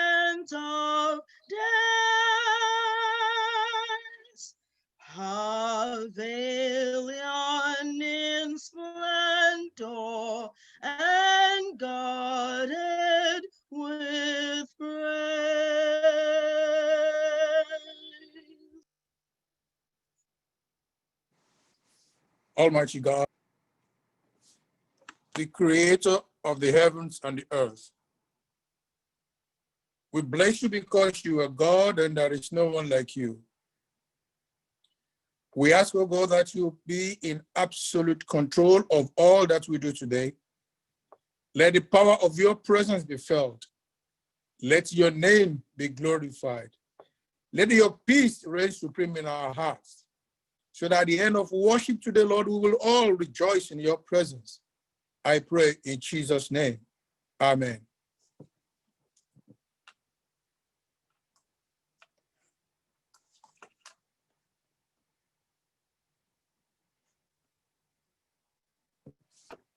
Amen.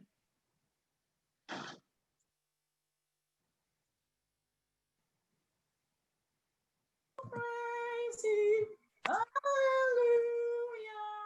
Oh, burning sun with God in beam, and silver moon with softer gleam. Oh, praise him, oh, praise him, hallelujah,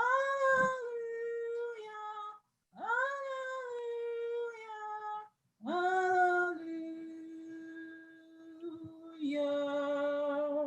Oh, rushing wind and breezy soft, oh, clouds that ride with wings aloft. Oh, praise him, hallelujah. Oh, rising morning, praise, rejoice. Oh, lights of evening, find a voice. Oh, praise him, oh, praise him, hallelujah, hallelujah, hallelujah.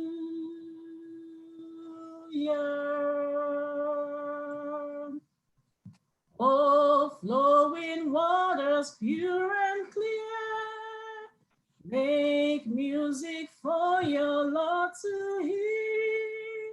Oh, praise him, hallelujah.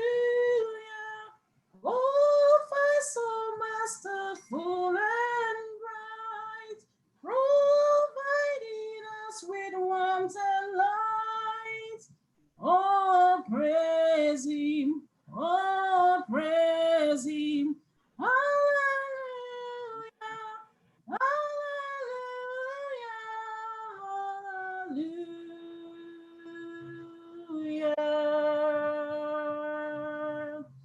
Let all things their Creator bless, and worship him in humbleness. Oh, praise him, hallelujah. Oh, praise the Father, praise the Son, and praise the Spirit, three in one. Oh, praise him, oh, praise him, hallelujah.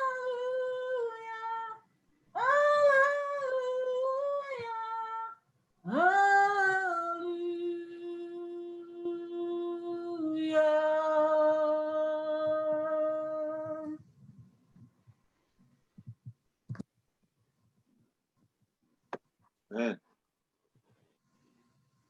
Amen. Amen. Come with me as we go into the word of the Lord.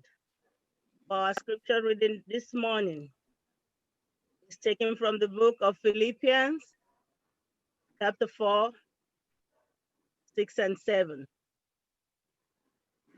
For your books, the laptop, let's read together, the very popular one. As I read, you also read, but do not unmute. So let's read the word of the Lord. It says, be anxious for nothing, but in everything by prayer and supplication, with thanksgiving. Let your requests be made known to God. And the peace of God, which surpasses all understanding, will guard your hearts and mind through Christ Jesus. May the Lord bless us as we read and do his words in Jesus' name. Amen. We want to thank God for that special Bible reading. I want to thank God for our presence here today. Today we have a special testimony that will be given by our sister, Sarah Alatishe. I think she's online, so I want to give her this opportunity. Yes, I'm here. Praise the Lord. Okay. All right, Sister Sarah, we want to hear you tell us of the goodness of the Lord during this period. Praise the Lord, church. Praise the Lord. And good morning, everyone. First of all, I want to thank the Almighty God, my Father and my God, the Lord that redeems my life from the pit of death. I thank him for he is the pillar of my life, a great warrior, the Lord that delivered me from coronavirus. And I also want to thank the Church of God for your love. Even though you don't know me, but you took me as one of yours. You stood for me in gap when I was unable to pray. I pray that the Church of God will continue to move on and the gates of hell shall not prevail in Jesus' name. Amen. My testimony goes, I was affected with coronavirus in March, and I've been trying to use all the home remedy, use this, use that. It wasn't working. So I went to the hospital, they sent me back home. I called the EMS, I was turned down. But on April 3rd, I prayed. I said, God, let me be highly favored, because I knew that something was wrong. I couldn't breathe, I could not eat. So I called the EMS, I fell. So my kids, they called the EMS. To cut the story short, I was taken to the hospital. So when I got to the hospital, the doctor came smiling. You know, it wasn't as stressful as I thought it was going to be in the hospital. So he came, he was like a godsend. And he said to me, without even any X-ray or nothing, he said, it looks like the virus has affected both of your lungs with pneumonia. But he said, you know what, he's not going to conclude that they should take an X-ray on me, which they did. So he came back to me, he said, yeah, I told you, your both lungs have been severely affected by the virus. So he said, you're not going home. So I was admitted in the emergency room. In 3 hours, after 3 hours later, I was transferred to the floor. So in the morning, they started an IV on me. In the morning, they changed it to PO medication, tablet medication. So I got that for like 5 days, which wasn't working at all. So after 5 days, that was on the 8th, they stopped the medication. From the 5th to the 19th, I was not getting anything. I was just in that bed, dying in the bed. I couldn't eat. I could not do anything. Even to pick my phone, I was unable to do that. I have to, urinate on myself, defecate on I have to wait somebody to come and change me. So, I started getting depressed. Then on the 18th, I said I would try on the 19th, which was Easter day. I said I'm going to test my daughter to call a doctor that we knew from one of our sister's doctor, to ask them that what are they doing about my case? I was dying in this bed. These people are not doing anything. And before then, it's like they did that to make my condition worse, because my oxygen level was going down.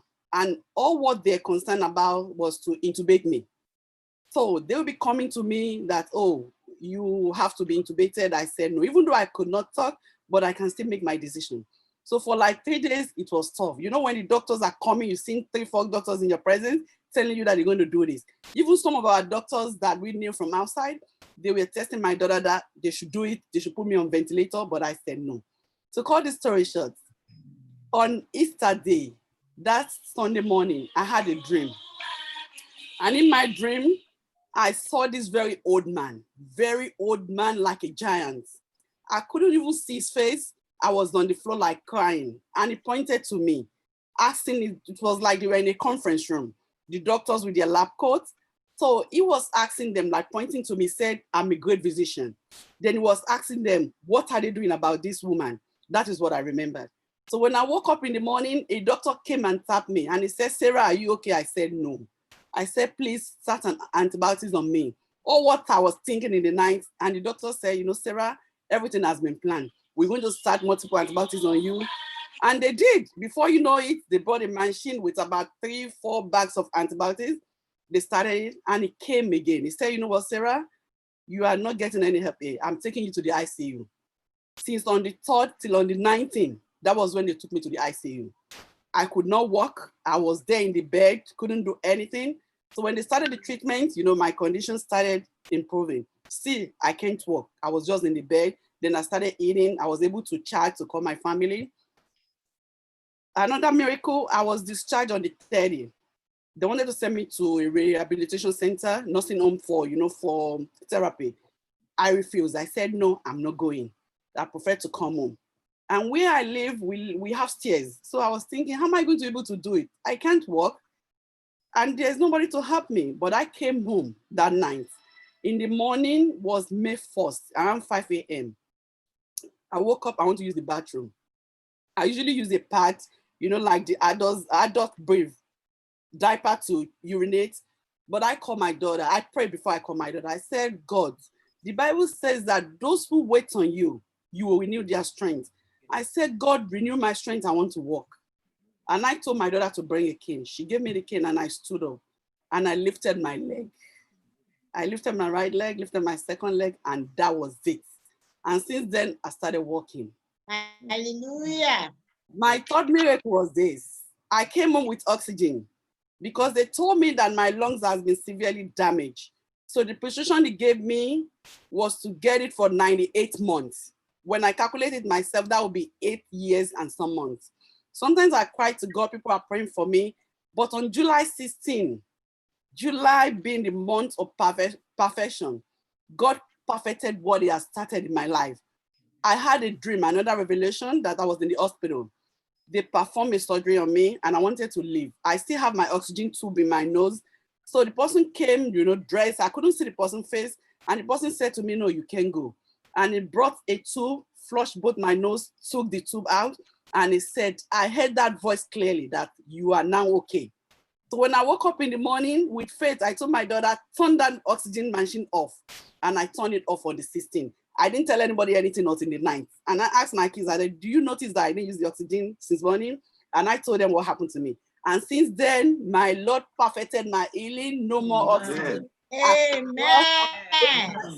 Praise the Lord. Amen. Amen. Just to let people know that our God is still working miracles. We just have to believe and have faith. So thank you, church. I bless everyone. I bless all the pastors. Thank you, my mommy, my daddy, my sister, my brothers, and my sister that brought my case to you, Sister. Thank you all. God bless you. And the church will continue to move on in the mighty name of Jesus. Amen. Praise the Lord. Praise the mighty Amen. God. Thank you, everyone. God bless you, sir.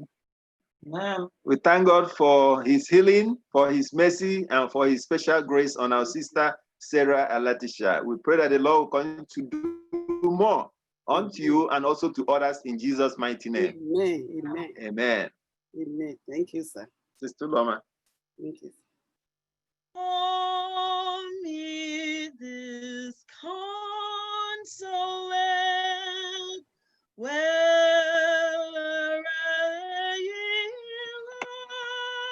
language, come to the mercy seat, fervently near. Here bring your wounded heart, here tell your anguish. Let us no sorrow that heaven cannot heal. Let us no sorrow that heaven cannot heal.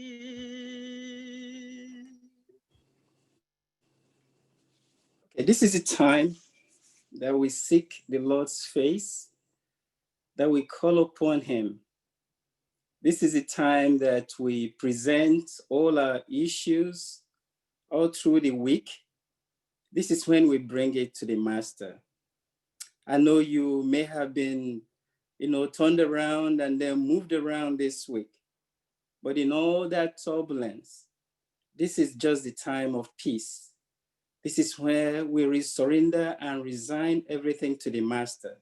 So I am grateful you are here and you're part of it today. I want to invite you to now surrender all that troubled you all through the week so that we can confidently go to the Master at this time to present those issues. So we are thankful, Lord Jesus, because you have made it possible for us to gather again. This is another Sabbath that you have blessed. We are thankful to thee, Lord, because we have the hearts to praise you. And we praise your holy name, Lord, because of your constant love and faithfulness. We thank you because you have shown us that no other name goes above your commands. Your commands are supreme, and your name is supreme above all gods. Amen. Even though you are so high above, Lord, you care for we that are so lowly here. The proud cannot hide before you. When we are surrounded by all the troubles, you keep us safe. You will do everything you have promised because your love is eternal. This is what gives us confidence to come to you at all times. This is why we can come to you with hope, knowing, mighty Jehovah, you will do everything you have commanded in our lives. Amen. What a joy to hear testimonies today, to hear testimonies from our sister, Sister Latisha, whom you brought through this COVID virus. Thank you, mighty Jehovah, for all of us that are also exposed, but you have also preserved our lives. We also want to thank you for the ones that we lost, because you know all things. So take glory for all things, mighty Jehovah, because you are actually supreme. Amen. We want to thank you for the rest of this pandemic, that you continue to keep your children safe. Amen. That you continue to guide us and keep us safe, and let us walk where you want us to walk at all times. Many people have lost their lives, but you have made a promise to us that you'll keep us safe. Amen. So we are hanging on that hope, mighty Jehovah. Take glory for all things. Amen. We want to confess our sins wherever we may have gone wrong. Mighty Lord, we want to confess them. We want to ask you to come and forgive. Please do not look at our iniquities, but wipe them off, mighty Jehovah, so that you will not see them and that you are able to hear our prayers. Amen. Thank you, mighty Jehovah, you've already done this. So now we want to present everybody that's under my voice at this time. Those that are within and those that are outside that are calling in from far away. We want to have you, mighty Jehovah, come and pour your blessings upon all of us this afternoon. Amen. There are many that are not logged in today, wherever they are. We also want you, mighty Jehovah, to extend these blessings unto them. I thank you for our children who have gone back to school. And I also want to thank you for those that are preparing to go back on the 21st. I know you are preparing them. The news we are hearing about those that have gone back is not good. But I know when our kids go back to school, that you will keep them safe, and that will be additional testimony that we can give to your glorious name. Amen. We want to present the elders, we want to present the younger ones, the adolescents. We want to present everybody, mighty Jehovah, asking you to continue to keep us safe, mighty Lord. We want to present the preacher at this hour, that you will be his guide, that you will speak through him, that you will guide him, that all the words that he mutter out today may be the words that you have chosen for him. I thank you for those that are camping today. And I thank you, mighty Jehovah, because you would also be with them. Take glory, mighty Jehovah. Now we are surrendering everything, asking you to come and do even those that we have not mentioned. Amen. Everything, mighty Jehovah, you know that is our wish, that you desires for us, mighty Jehovah. I have confidence you will do them for us. Amen. Take glory for all things, because we pray in Jesus' name. Amen. Amen. Amen.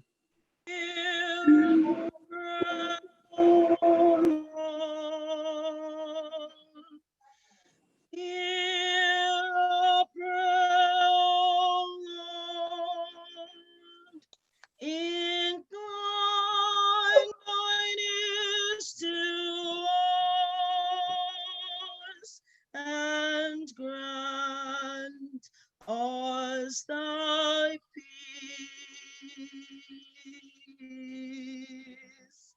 Amen.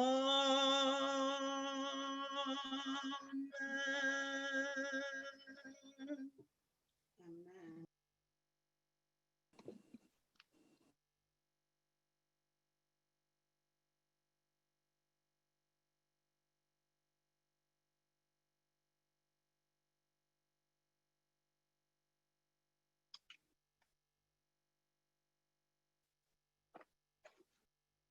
Good morning, church. Now is time of offering. As we've been encouraged to give through our online website. So we encourage everybody to give their tithe and offering through the website. Maybe Elder Ikochukwu can project it for us. And also we've been encouraged to give so that we can also be able to pay our bills in the church building. We have other bills to pay.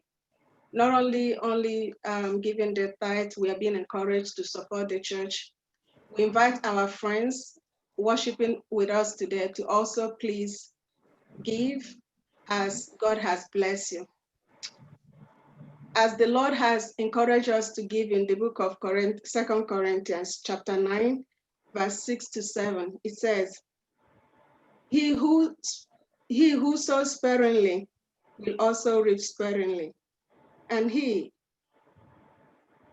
who sows bountifully will also reap bountifully. So let each one give as he possesses in his heart, not grudgingly or of necessity, but for God loves a cheerful giver. So God is encouraging us to give cheerfully. And as we do that, God will bless us in Jesus' name. Amen. Today, a sister is thanking God with the sum of $500 for what God has done for her. She was saved by the Lord from this COVID virus. And she's also thanking the Church of God for lifting her in prayer. And God answered mightily. So today she came cheerfully and thanked God with the sum of $500. Amen. Amen. We're gonna sing a little song and give people time to give. Okay. 1, 2, go. The Lord is blessing me right now, oh, right now. The Lord is blessing me right now, oh, right now. He woke me up this morning and started me on my way. The Lord is blessing me right now. The Lord is blessing me right now, oh, right now. The Lord is blessing me right now, oh, right now. He woke me up this morning and started me on my way. The Lord is blessing me right now.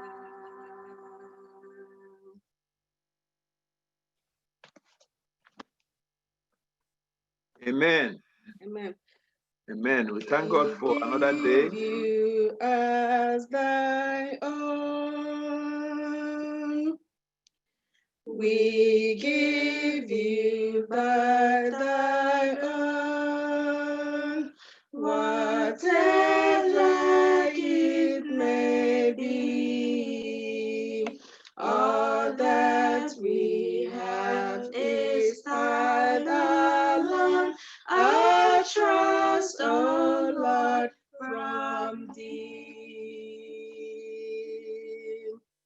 Let's pray. Precious and everlasting Father, Lord, we thank you for this wonderful opportunity given to your children to come to your presence at this moment. We say, may you receive all the glory, all the honor, and all the praise in the mighty name of Jesus. Amen. Father, Lord, your children has given. If we have given short to your glory, Father, Lord, we ask for your forgiveness. Father, Lord, we pray that you provide for those that who did not give. You bless us, Father, Lord. Bless all the people that has given, Father, Lord. Father, Lord, I pray as your servant, they are using this offering to further your ministry, Father, Lord. I pray that souls will be won for your kingdom. Father, Lord, bless us today as we worship you in the mighty name of Jesus. Amen. On this special day of the Lord, we have our guest speaker. I don't know how he got to know about our church, but he is Pastor Yusuf Adekunle Imam. He's married. He has 4 daughters and 2 grandchildren. He started ministry since 1994. But there is something good about him that we're going to hear today during our potluck. I was also wondering when I saw the name Adekunle Yusuf Imam. So that question, I know some of you have the same question, and we're going to hear more about him during our potluck. But there's also another interesting thing about him. He's a pastor, he's a minister. He has served in Adeleke University as a lecturer. He has also been an executive secretary in Lagos Atlantic Conference. He also worked in Director of Evangelism in the Southwest Nigerian Conference. But presently, he's in Andrews now doing his doctorate. So according to the mercy of God, he's here with us today with Festival. I think this is his first time with Festival. So we're going to hear from him. Looking at the title of the sermon, it says, Then Peace. And I think that's what we need at this time. So I plead with you to give him your undivided attention. Immediately, we have had a special music from the choir. The other voice we're going to hear will be that of Pastor Adekunle Yusuf Imam. May the Lord bless us today as we worship him in Jesus' name. Amen.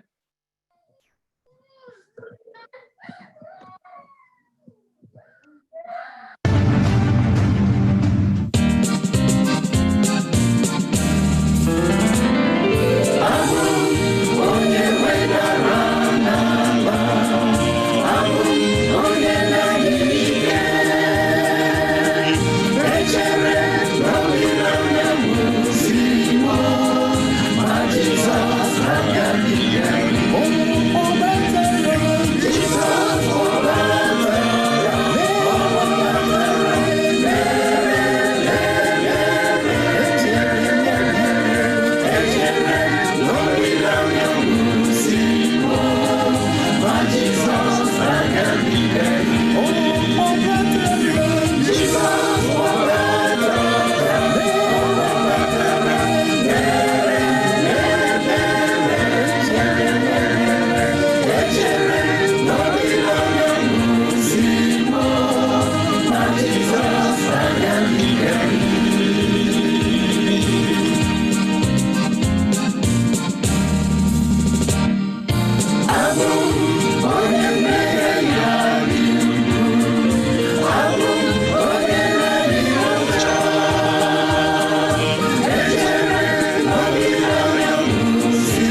We bless the name of the Lord for his grace, his goodness, and his love.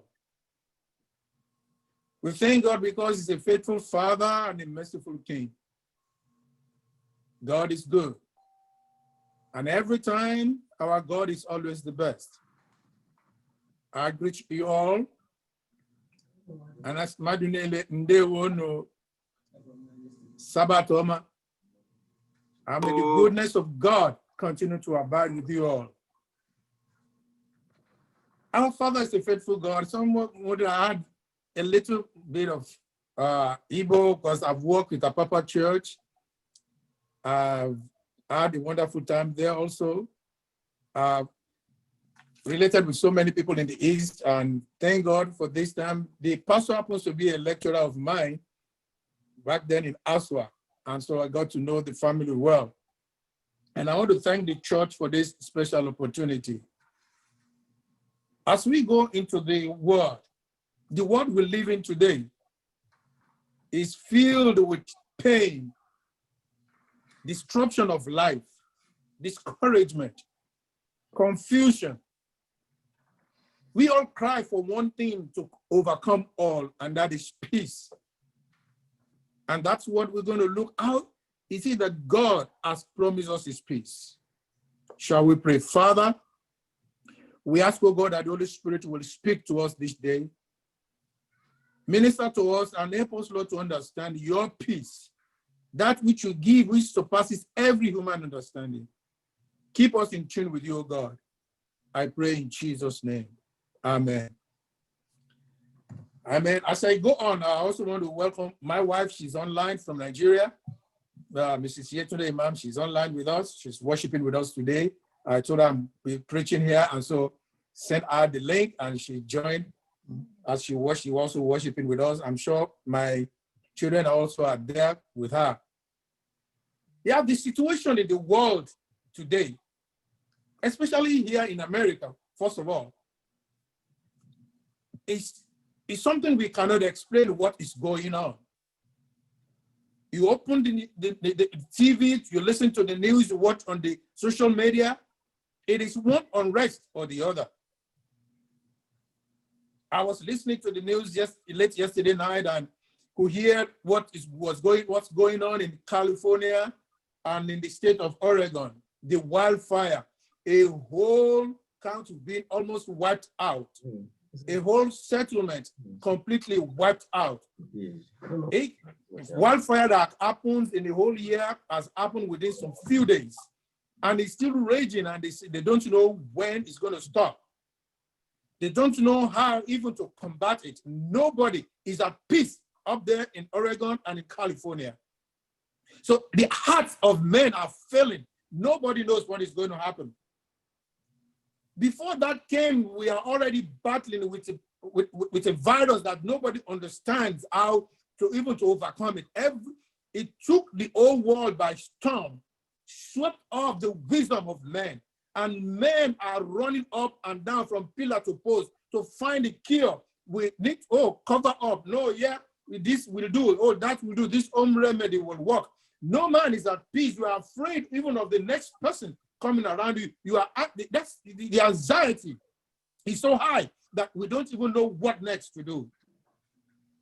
As if that is not enough, we have this incessant killing, the political unrest, the lack of trust, the Black Lives Matter, the police brutality, everything happening around us all at the same time. Man has lost peace. Man has lost hope. Man is struggling with the desire to live on. It's a battle every day. If you are able to wake up, it's a glory to God for those who know God. If you're able to come back to your home in peace, oh Lord, thank you for another day that has come and gone. But because we don't know what's going to happen the next day. When we talk about even Nigeria, what is happening? The Fulani herdsmen, everybody is afraid. There is panic in every heart. Even with people are shocked when they see those who are behind the Fulani herds people. Sometimes you hear, oh, the person is a Christian, he's not even a Muslim, who masquerade as Fulani. Then who do we trust? Even when you get into the church back home, there is problem. The church is divided here and there. And people were, where do we go? Where can we exactly have peace? The world in general, there is that uncertainty about just everything. We are anxious about everything and uncertain about everything. We have health issues that we are battling with. Some people are struggling to make ends meet because their health is not helping them at all. There is the issue of money. Everybody's running up and down because the economy of the world is not smiling on any nation. Men's heart are failing them. COVID has brought about joblessness. So many are in the labor market struggling to get what to eat, looking for the daily bread. Students were not exempted. All these things have brought anxiety. Anxiety that leads to uncertainty about life. Yes, anxiety that has brought fear. Fear of what to eat, fear of what to drink, fear of what to put on, fear of where to even go. Who will imagine that at a point in time, the whole world will shut down completely, no movement from one place to the other. The men will be locked up in their own homes and they will be afraid of going out. That's what the world has come to. Struggle for us to level up with society. Anxiety has placed tension on humanity. And then the church is not exempted. We all are praying, God, which way out? What do we do next, God? How do we get out of this? How do we make things happen? God, please help us. How is it that we are going to get out of this rat race that has created anxiety in our hearts? Paul, while writing to the Philippians, in the book of Philippians chapter 3, verses 18 and 19, he said, "For as I have told you before, and now say again, even with tears, many live as enemies of the cross of Christ." Excuse me. Many live as enemies of the cross of Christ. I have told you before. And I'm saying it again with tears. Most of the things that has brought this anxiety are because even within the church, people are living as the enemies of Christ. And verse 19 says, their destiny is destruction. Their God is their stomach, and their glory is in their shame. Their mind is on earthly things. Men are focused on earthly things. Their mind are so engrossed with materialism that we do not have time to God. And materialism brings anxiety, the desire to level up with the society. I want to be seen, I want to be known, I want to be heard. That's what we have been experiencing on a daily basis. And because of this, we ask ourselves, how are we going to make it through? Because this is a struggle. This is the battle we are experiencing on a daily basis. God, how are we going to get through? We need this. We need that. Lord, we want this. We want that. And so we run from day to day. We run from place to place, seeking for peace of mind, something to quell our anxiety.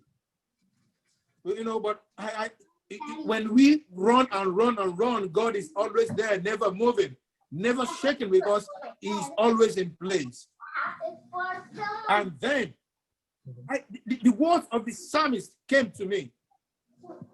In Psalm 23, verse 1, he says, "The Lord is my shepherd." And I love one translation, I think his NIV says, "I have everything I need." The psalmist didn't say, "I have everything I want." It says, because he said, "I shall not want."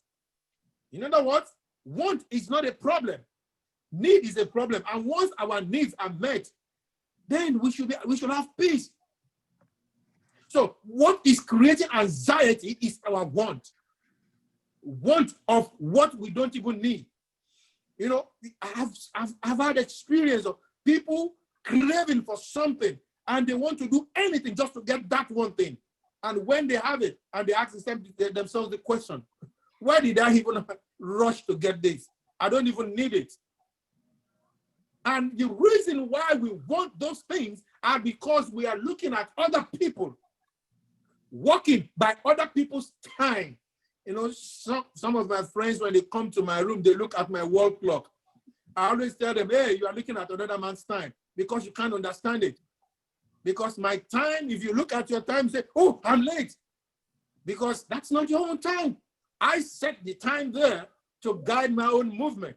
But most times we look at other people's wall clock. We hold their hands to look at their wristwatch. To be so that we use that to make our own plans. But that's not the way God wired us. There is time for everything concerning each one of us. And so when we run with other people's time, then there is the problem of anxiety. Anxiety to measure up, anxiety to level up, anxiety to be somebody in society when we are not yet prepared to be there. Oh, my friends have traveled abroad, so I must. Everybody runs. Then when you get abroad, what do you become? What plans do you have? Then you become a parasite on others who are struggling to live. Because that's not the purpose of God. That's not the plan of God for you yet. God has a timetable, a plan for every one of us. So, David said, the Lord is my shepherd. I have everything I need. Check the time. Are you taking God to be your shepherd? Are you sure you have everything you need? That is what God wants us to be. And then, because of this anxiety, we are being tortured by desire of materialism. We are chained down by the lust and pride of life. You know, in the Sabbath school, we're talking about that in the book of Mark, chapter 5, verse 1, that man, the madman of Gadara. And we're asking the question, what other things about him? Yeah, he was chained. Yeah, some say he was crazy. He was mad. What led him to that point? Anxiety. Desire for what is not available. And why did God have to destroy this? God is showing us something special. There are certain things around us that we think is business, but God does not. That's not God's plan. Sometimes God allows some things to happen. We don't understand it, but yet He allows it for our own sanity. God makes us, this materialism makes us lose our peace because of the desire of wanting to be. Oh, when we go back home, so maybe we travel back home. Oh, my friends are coming. Then, I don't know, I just came from America and this is what I want to look like. We walk and save so much to buy what will perish in the next minute. Some of us have things at home that I imagine how many times we have used them. We have clothes stored in our closet. I wonder how many of them we've used in the last 1 or 2 years. We have shoes we've bought, especially women, permit me, women. We have material wrappers we have stored up, different judges that we have put in place. How many of them have we used, even here, in the last 5 or 6 years? They are there, stocked, but because we see them in our wardrobe, we feel like, okay, we are good. Is it that about life? It's just what the want of the world.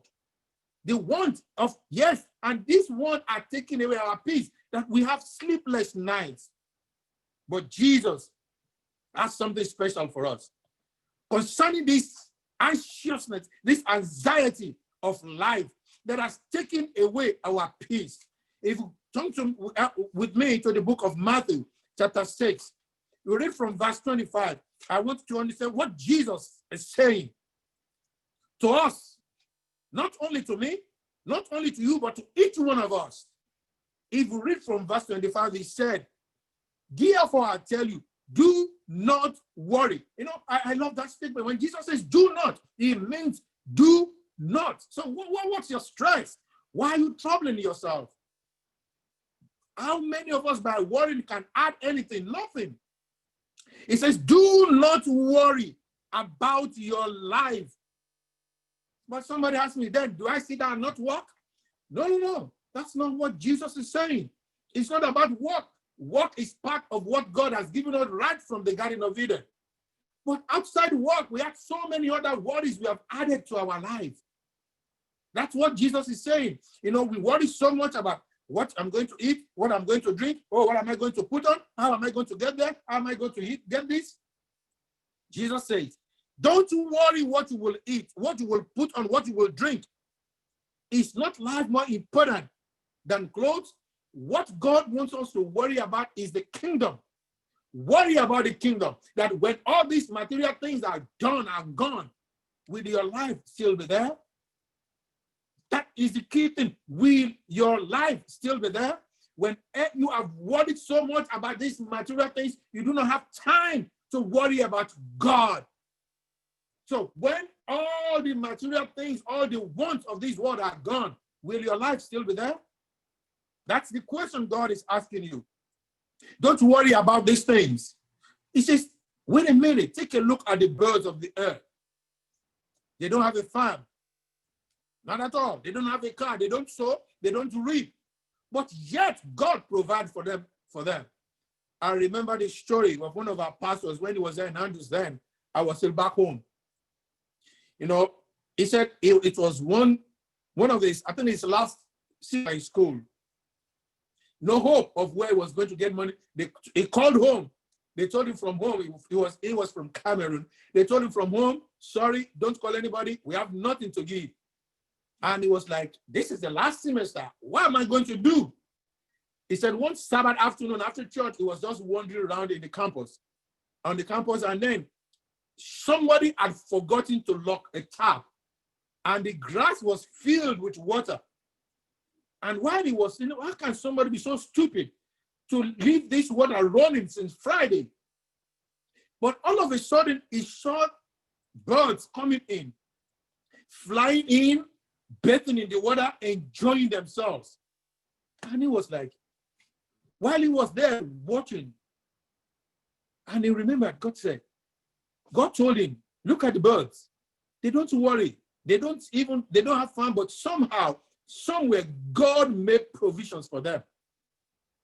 And then the moment that message sunk in, he said he had this peace in his heart. And then from there, he just turned and went to his hostel. On getting to the hostel, they had so many stuff stuck under his door and letters and everything.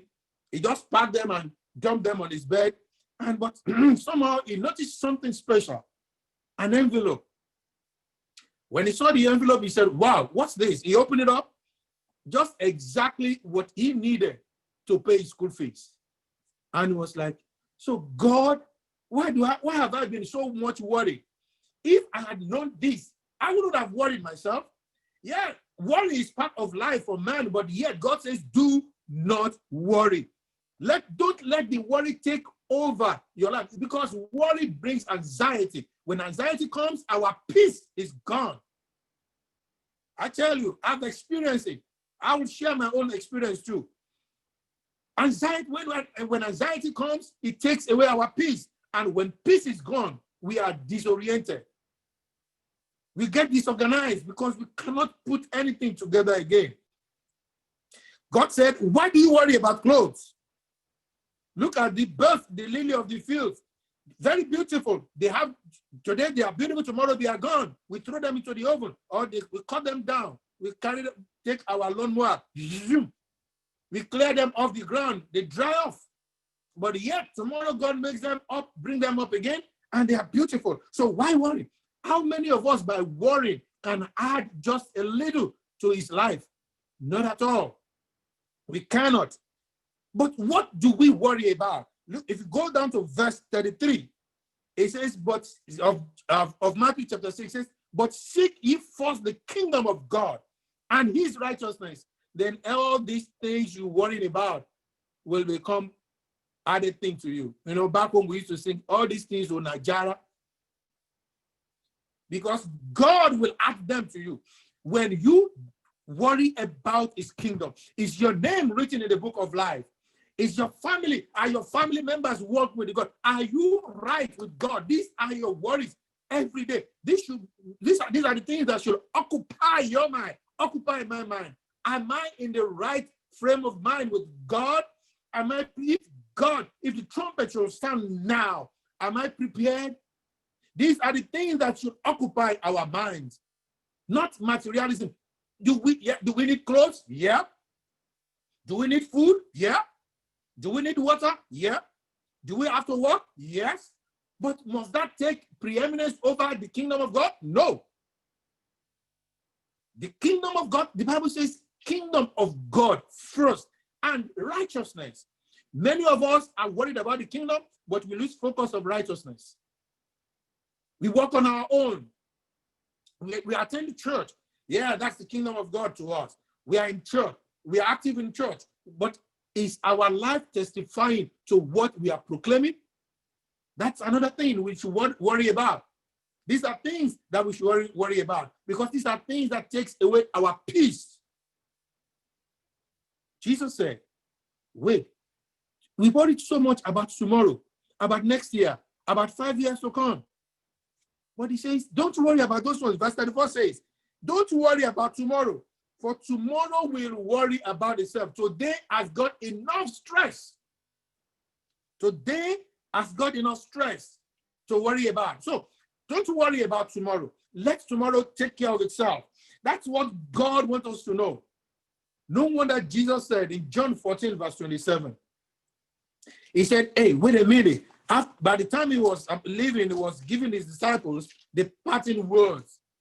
And he said, listen, my peace.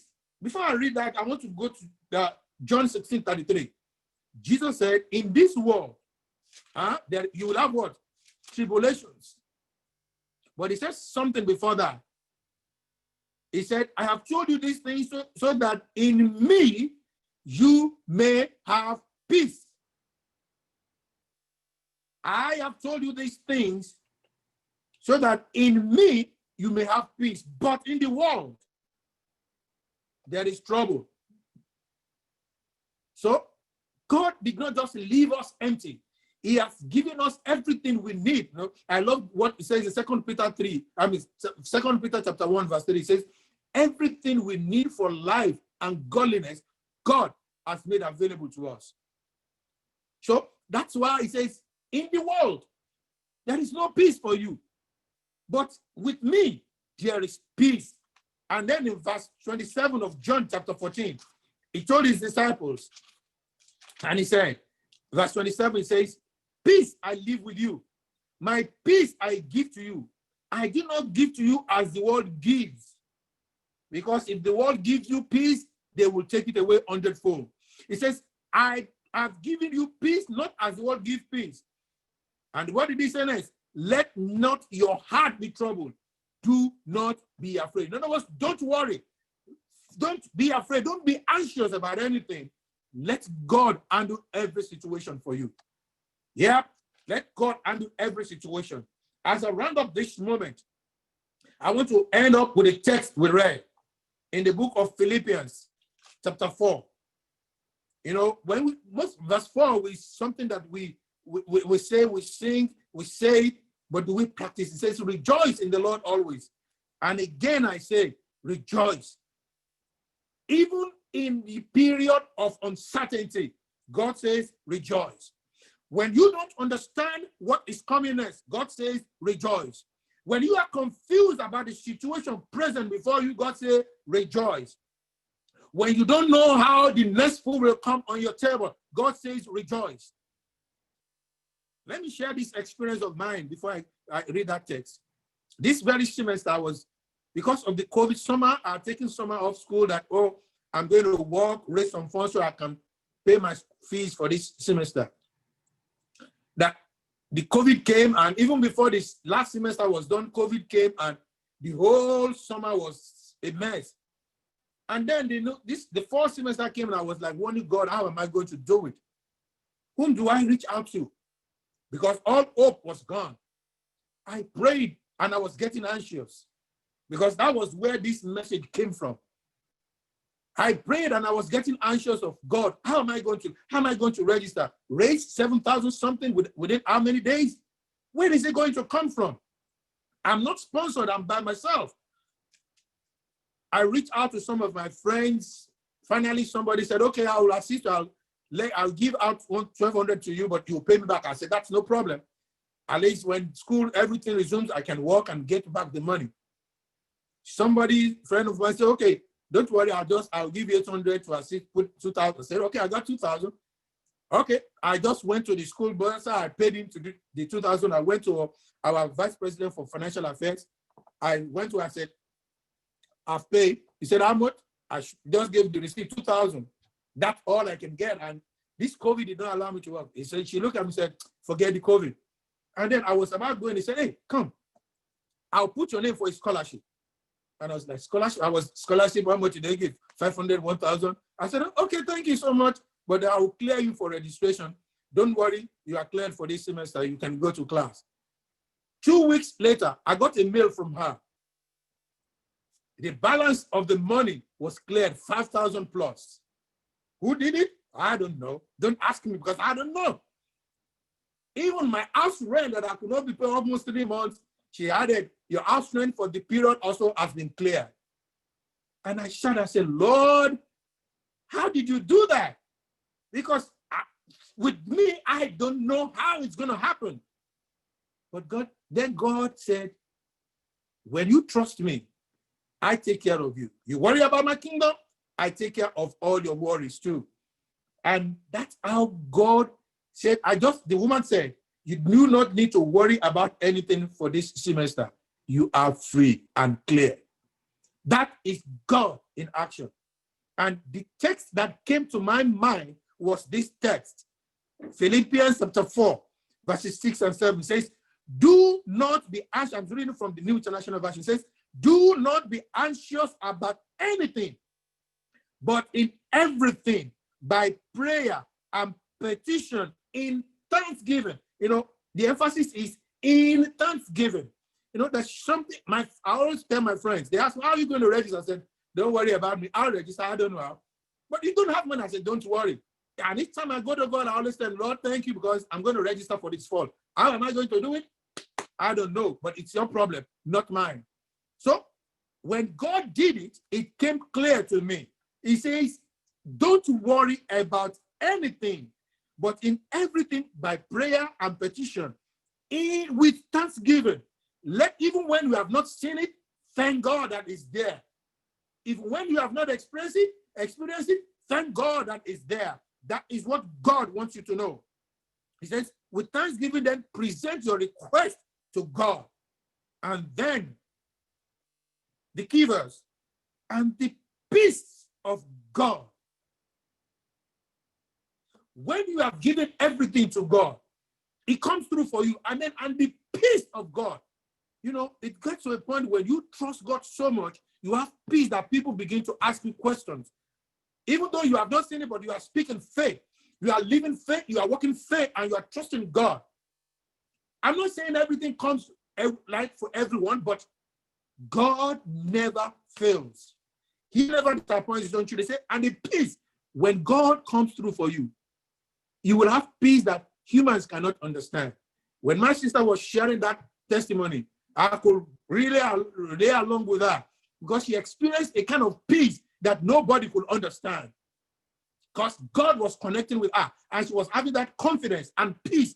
And God says, and the Bible says, and the peace of God, which transcends, in other words, beyond human understanding, will guard your hearts and minds in Christ Jesus. The peace. Then the peace. When you have given everything to God, then the peace of God will guard your hearts. God bless you. Chukwu gozie gị.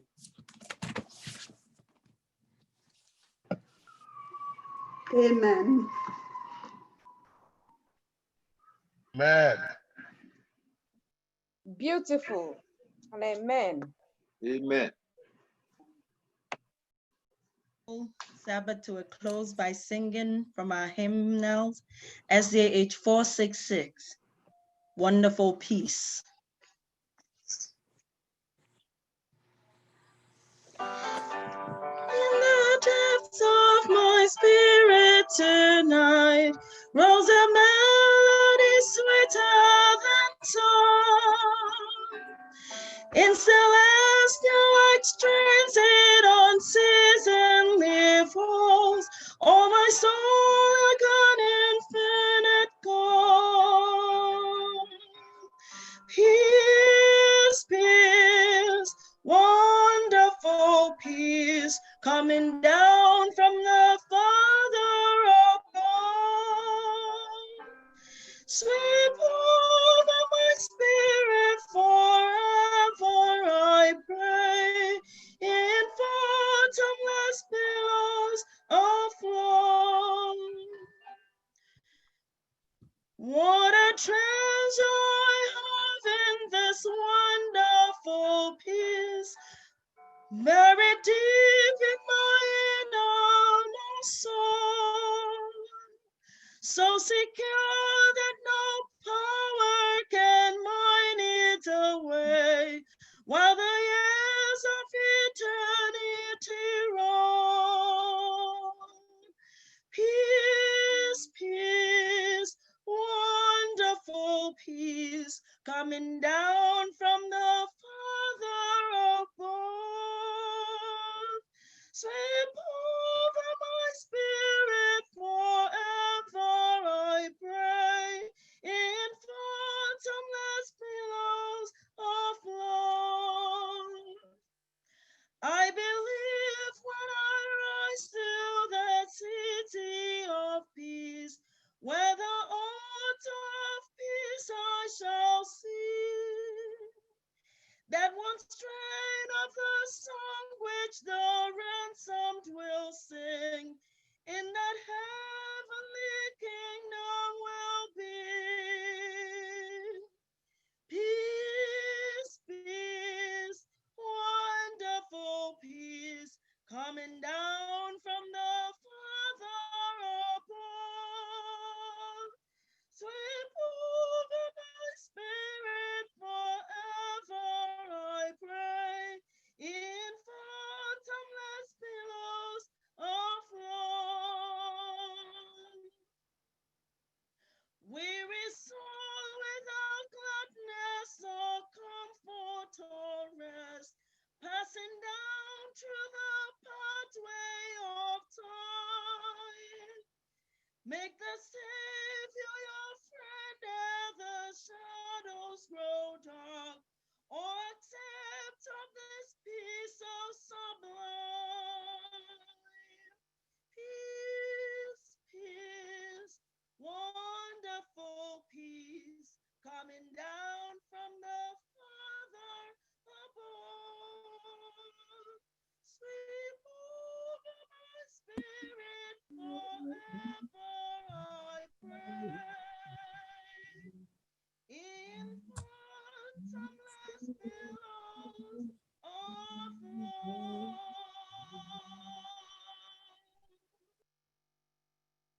Amen. Heavenly Father, we thank you, Lord, for this hour. All we are asking for, Lord, is your peace. That peace that transcends every human understanding.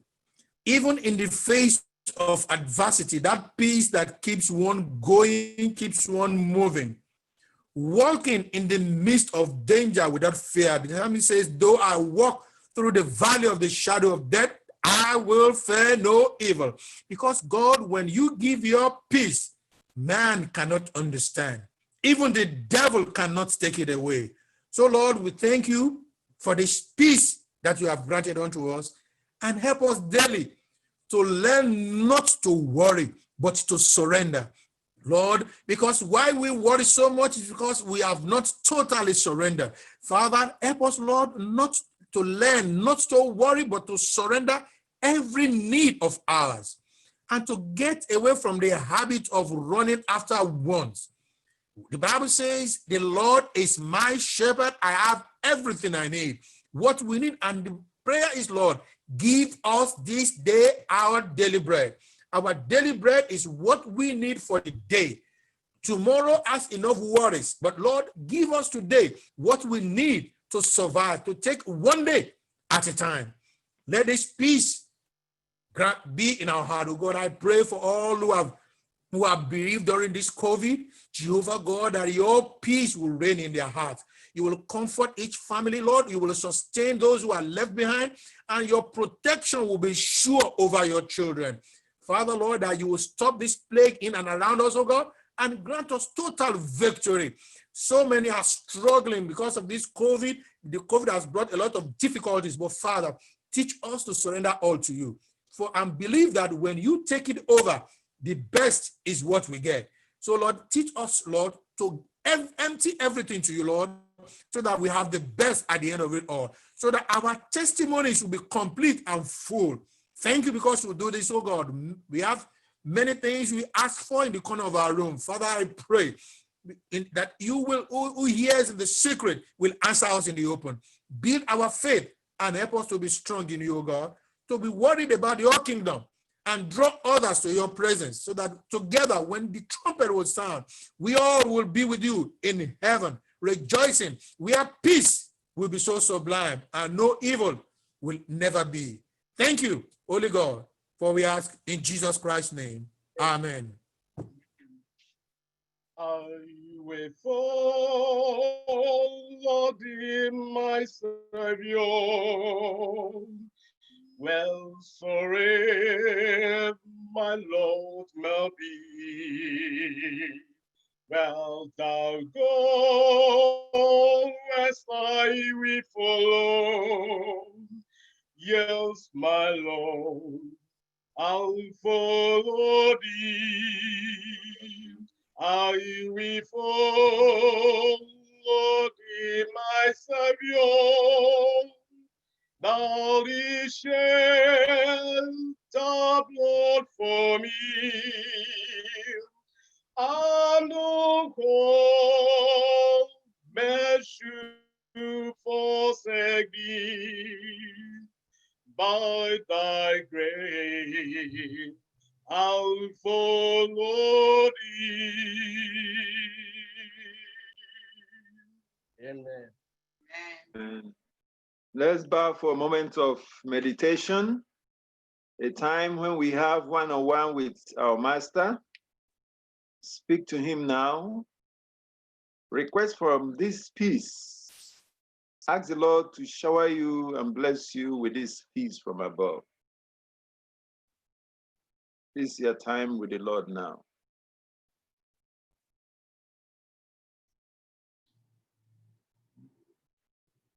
Be prepared to round up.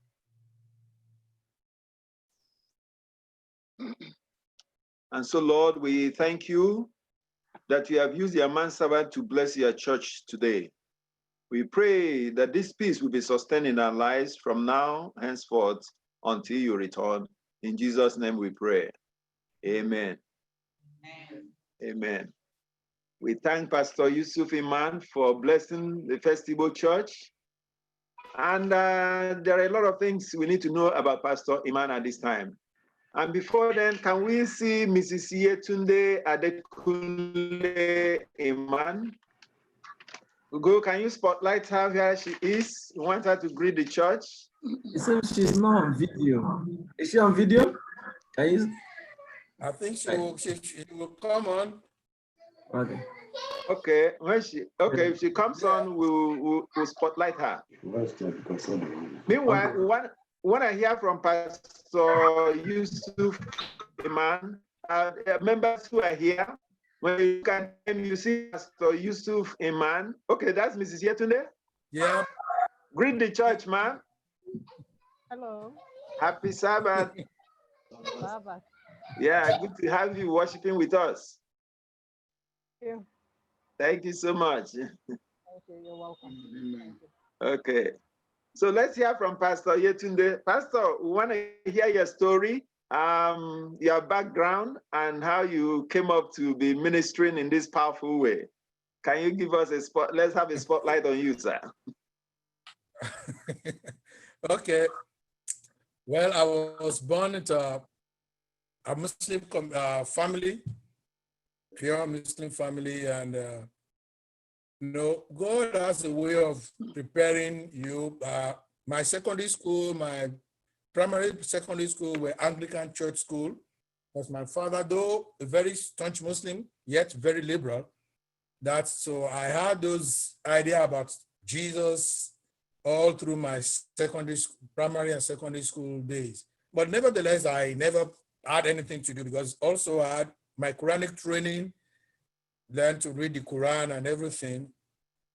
But after secondary school, I was working. I left home because before I finished secondary school, my dad has passed away. My eldest brother has passed. So life became a struggle.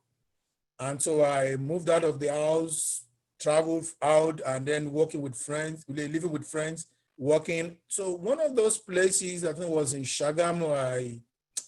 One day I just felt tired because I worked in a clubhouse.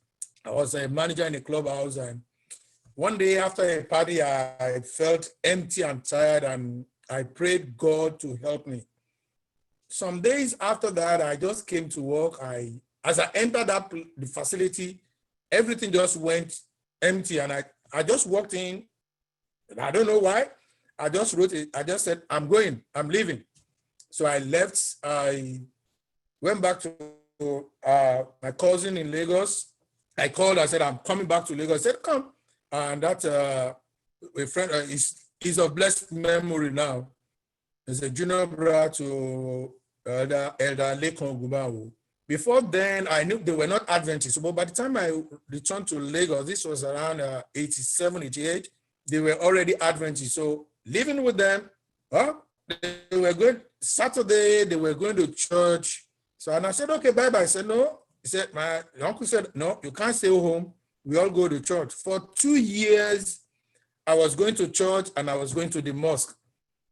I followed them to church on Saturday, Wednesday, Friday, but that was not, when it's time for me to go and pray in the mosque, I think my stuff is always with me. I'll go and pray until, I think it was 89, there was this youth congress in Sherry Hills. I traveled then because we're in Maryland district. So then we were worshiping at Ogba. So we traveled. I was encouraged by the young people to come along. I said, I'm not your member. I don't have. They got me a uniform that at least I will be along with them. So adventure, I traveled. I had this young lady, is a daughter to late Professor Q. She also came from Abidjan and the father was there then. So we sat together because she's about my age. So we were talking and she got me interested in the church at first. So after that camp meeting at the Congress, following year, I think it was Abeokuta camp, my friend Tunde Ojewole was a camp pastor. He was making altar call for those who want to be pastors. Then I was not baptized. And I don't know how, because I play a lot. I don't know, I just like that call, I just went to the front. People thought I was joking. I just went to the front when he made that call for those who want to be pastors. And I wasn't baptized, I wasn't a member. And that was the beginning of the new journey. And after that, I had baptism. Shortly after my baptism, I found myself at Aswa. And there was in 1990, and that was how the journey started with God till now by his grace.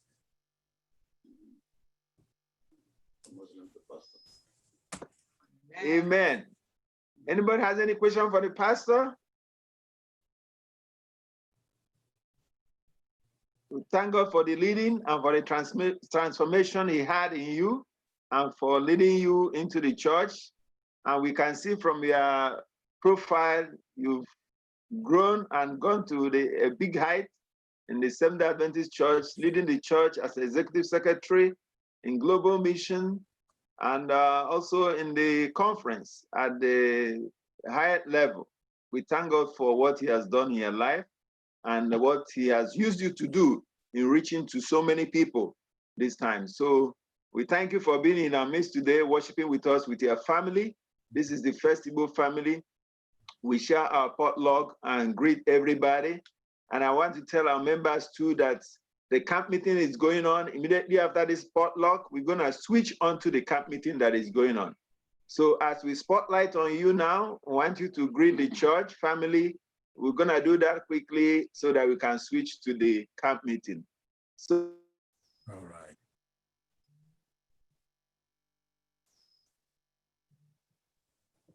Then they are muted. Happy Sabbath to you. Okay. Brother, hi Matthew, you're there? Can you greet the church? Sabbath, Omar. Sabbath, Omar. Thank you, Pastor.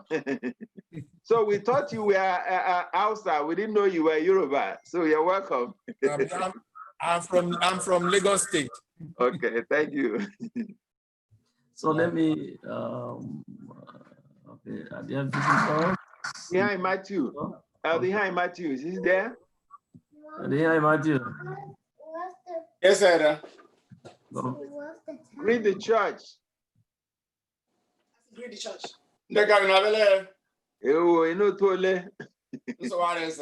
Okay. Oni, where are you? Happy Sabbath, everyone. Happy Sabbath, Oni baby. Brother Angocha. Happy Sabbath.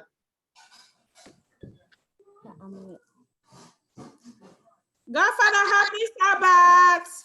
Good to have you, Happy sir. Sabbath, everybody. May God bless you all in Jesus' name. Amen. Bless you too. Sistozi and Duce. Sistozi. Oh, happy Sabbath, saints of the Most High God. Amen. Amen. Happy Sabbath. The Ujatu family. Happy Sabbath. Happy Sabbath. Happy Sabbath. God bless you. Receive the peace from above. Brachigo and Stankwa, the great family. Happy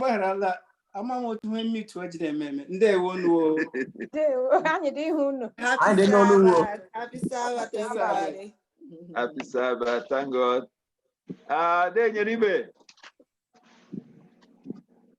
Denyeribe, unmute yourself. Sister Vicky Mogu, get ready. Denyeribe, happy Sabbath. Happy Sabbath. Sabbath. Sister Vicky Ofla.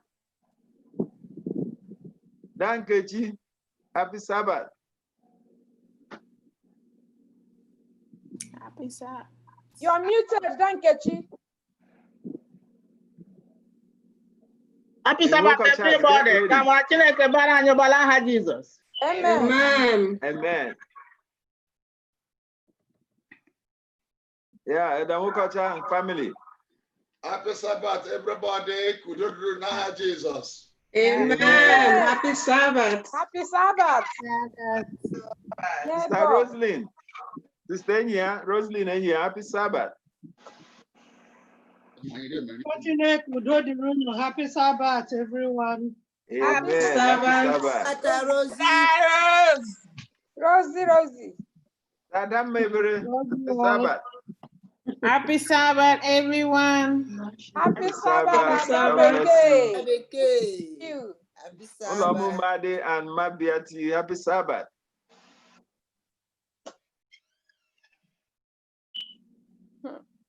Ulos.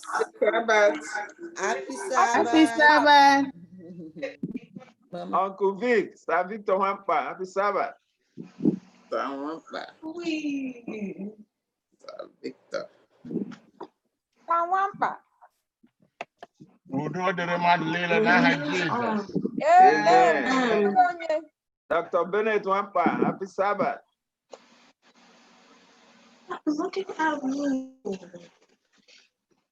Okay. Dr. Bennett Wampa, happy Sabbath. Yeah. You are muted, sir. Mr. Chama Wampa, happy Sabbath. Happy Sabbath. May the Lord bless us in Jesus' name. Amen. Dubai. Yeah, Sister Gowai, happy Sabbath. Sister Evo, Happy Sabbath, everyone. happy Sabbath. God Udo bless you. dịrị unu n'aha Jesus. Amen. Amen. Everybody, Rosie. Sister Chichi, happy Sabbath. Happy Sabbath, everyone. Happy Happy Sabbath, Auntie Chi. Jesus. Amen. Yeah, Too Dr. much, Ben. sir. Okay. Sister Sarah Latisha, happy Sabbath. Yes. Happy Sabbath, Sister Sarah. Everybody, love you all. I wish to see you in person. God bless you all. We love you much. One day we shall see in We person. shall come to fulfillment. Yeah, don't worry, I will come. When the church Okay. open, I will come and dance Yoruba dance for you. Amen. Amen. Thank you. Well. God bless you. Dr. Bennett Wampa, oh yeah, go ahead. Happy Sabbath. You're muted, sir. You're muted. Sabbath. Happy Sabbath. Happy Sabbath. Who are we leaving? Ovi God, how are you? Happy Sabbath.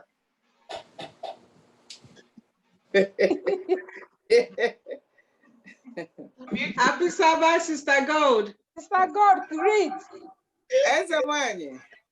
Happy Sabbath.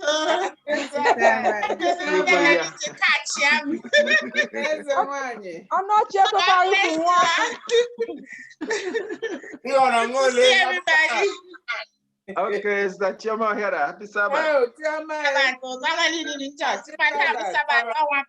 Happy Sabbath.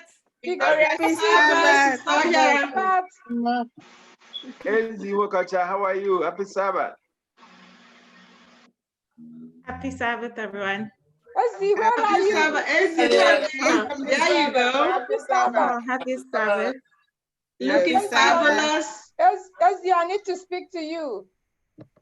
Yes, ma'am. Where are we seeing? Fanny. Fanny Abeze, we didn't see you today.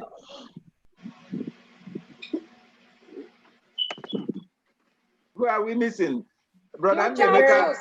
Currently, happy Sabbath. Happy Sabbath. Where's your mom? Happy Sabbath. Happy Sabbath. Happy Sabbath. Happy Sabbath, everyone. He had your head. Okay, Brother Ndemeka, happy Sabbath. Happy Sabbath, church. Thank you. Thank you. Do Uche Ofla, Uche Njoku. Do Uche Njoku, happy Sabbath. Duche, where are you? Duche. That's easy. I'm missing COVID look. Ekele Stephen. Okay, Duche. We'll go back to that. How do you feel among Jacob and I know about Okay. Duche Ofechala Ngwana, Sister Ekele. Happy Sabbath. Happy Sabbath. Happy Sabbath, church. Happy Sabbath. Sister Nana, happy Sabbath. Sister Nana, happy Sabbath. Happy Sabbath. Happy Sabbath. Thank God. Who else? Deduche. Happy Sabbath. We want the COVID look. Why are you covering the thing? Duche, Duche, they need the COVID look. COVID greeting and COVID look. Happy Sabbath, everybody. Happy Sabbath.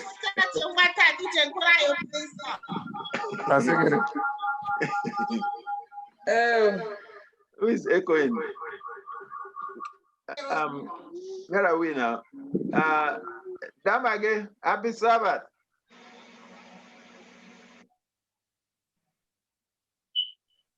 Damage, what no? Star Christy, happy Sabbath. Happy Sabbath. Happy Sabbath. Happy Sabbath, Damage. Kamaranya wa ibara matlilu ba na Jesus. Amen. Amen. Yeah, them nyao. Sister Christy, you're there? I see Sister Christy. Ugo Bright. Happy Sabbath. Ugo Bright, I know you. Onya?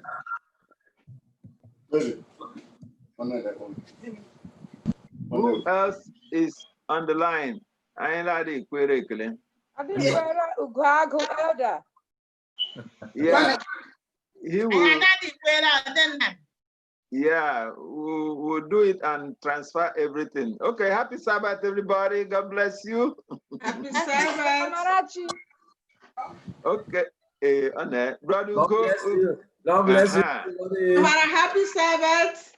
Happy Sabbath. Happy Sabbath, sir. Happy Sabbath, everybody. Happy Sabbath. Can we move for on? all you The do. sermon is going on now. Can we go? Okay, yeah. Please, we want to switch over to the camp meeting. So if you are privileged, you can join us in the camp meeting now, okay? We are going to stay here, so you can just watch from here.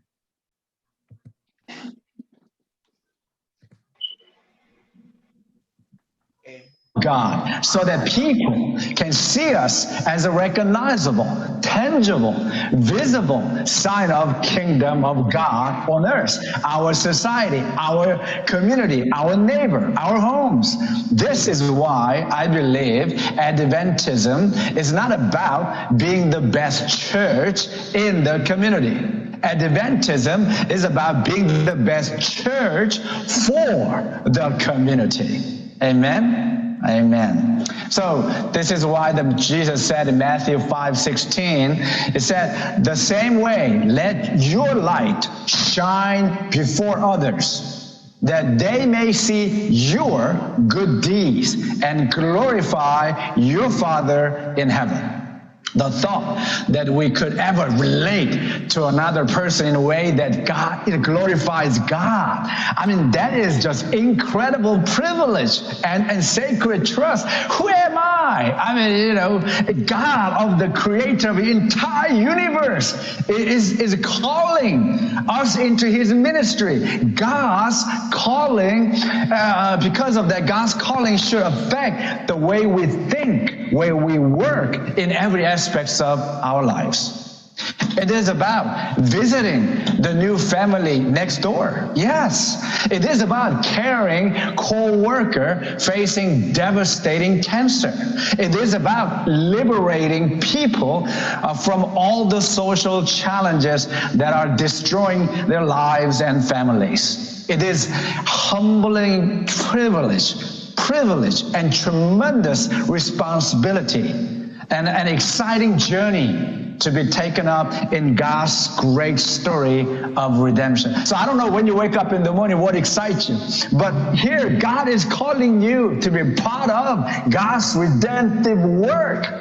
That must be our focus. That must be the purpose of our existence. In fact, Ellen G. White said in the Acts of Apostles, it said, the God's appointed agency for the salvation of men, it was organized for service. And its mission is to carry the gospel to the world. From the beginning, it has been God's plan that through his church shall be reflected to the world, his fullness and his sufficiency. The members of the church, those whom he has called out of darkness into his marvelous light, are to show forth his glory. So the church was organized for service, community outreach. That's why churches are planted. This is why the church cannot be just a weekly program that we come to church systematically and mechanically and then go home. No, church must be an expression of how God has reached out to us first. Therefore, we cannot just come out of the darkness and just stay in his marvelous light and be happy and content with our own self. No, we need to go back to the darkness and become the change agent, difference makers. God came from heaven to earth, and God sent his son Jesus to reach out. Now Jesus is sending us with the Holy Spirit to our homes and neighbors and communities and societies to fulfill God's missional work. This is why community outreach is not a church activity, but an attribute of our God, because our God is a missionary God. So don't you ever think that community in outreach is community ouch. Hello? This is why mission cannot go forward without every church member being involved, not only in telling people about good news, but also in service to community and engaged in restorative justice, individually, also as a community. The church I believe church is the only institution on earth entrusted with the message of transformation, the gospel. The church is only community that is a living demonstration of that transformation. This is why the impact of a transformational church on individuals and communities must be tangible, recognizable, and visible. The true witness of Christians must be both word and deed. This is why the John Stott said that Jesus, the words and deeds belong to each other. The words interpreting the deeds, and the deeds embodying the words. Jesus did not only announce the good news of the kingdom, he performed the visible signs of the kingdom. So we cannot compartmentalize it. No more this dichotomous model in word in the versus deeds, or evangelical gospel versus social gospel. That is not biblical.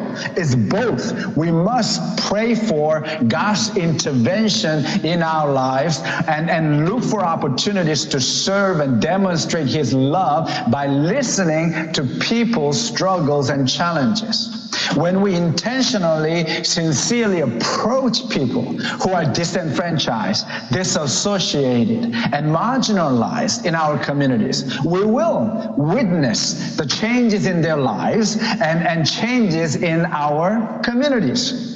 The problem is not individual ability. The problem is our total commitment, total availability for all we know God craves for. Active engagements in our communities, working compassion to banish poverty, to stop world hunger, to end human trafficking, to help build happy homes, to live lives of integrity, humility, and peace. People must hear and see, touch, and feel Christianity through our lives. So at the end of the day, what is the gospel? It's about love God and love neighbor. Amen? It's about love neighbor and love God. That's it. That's all it comes down to. That's who we are as a Christian. This is why I believe that your property, your church, your institutional property is not your presence in the community. Your engagement in the community is your presence. Faithful presence of the kingdom of God in your community. What are we known for in our communities? How are we relating to one another in our communities? How have we positioned ourselves in our communities? So don't brag about all those buildings that we have, institutions that we have. Individual engagement is the true influencer. In fact, this is why in the Matthew 25, Jesus, the King, has returned, and he is sitting on the throne, and this is the final judgment scene, as you can see that, and all people are gathered, and Jesus is separating people, sheep and the goats. And to the astonishment of the people gathered, the criterion for judgment is whether a person has acted with love and care for the needy. Yeah. These are not just extra credit, but it constitutes the decisive criterion for judgment. Jesus commands the sheep for giving him glass water, visiting him in prison, and giving him clothing. But goats, Jesus condemns them for not giving him a glass water, not visiting him in prison, not giving him clothing. I know some of you are probably disappointed and confused. You were expecting maybe a 2,300 days chart to be recited, but I'm sorry. God is asking you, how did you respond to his gospel? How did you respond to good news of salvation? I believe that when the people respond or fail to respond to human need, they are in fact responding or failing to respond to Christ. Hopefully you got that. Therefore, the followers of our Lord Jesus Christ, we must show the great love of God to others in our communities. In fact, this is why the Hebrews 6:10 said, God is not unjust. He will not forget your work and the love you have shown him as you help his people and continue to help them. Paul is saying that caring for needs of those in the church and in our community, that is loving God.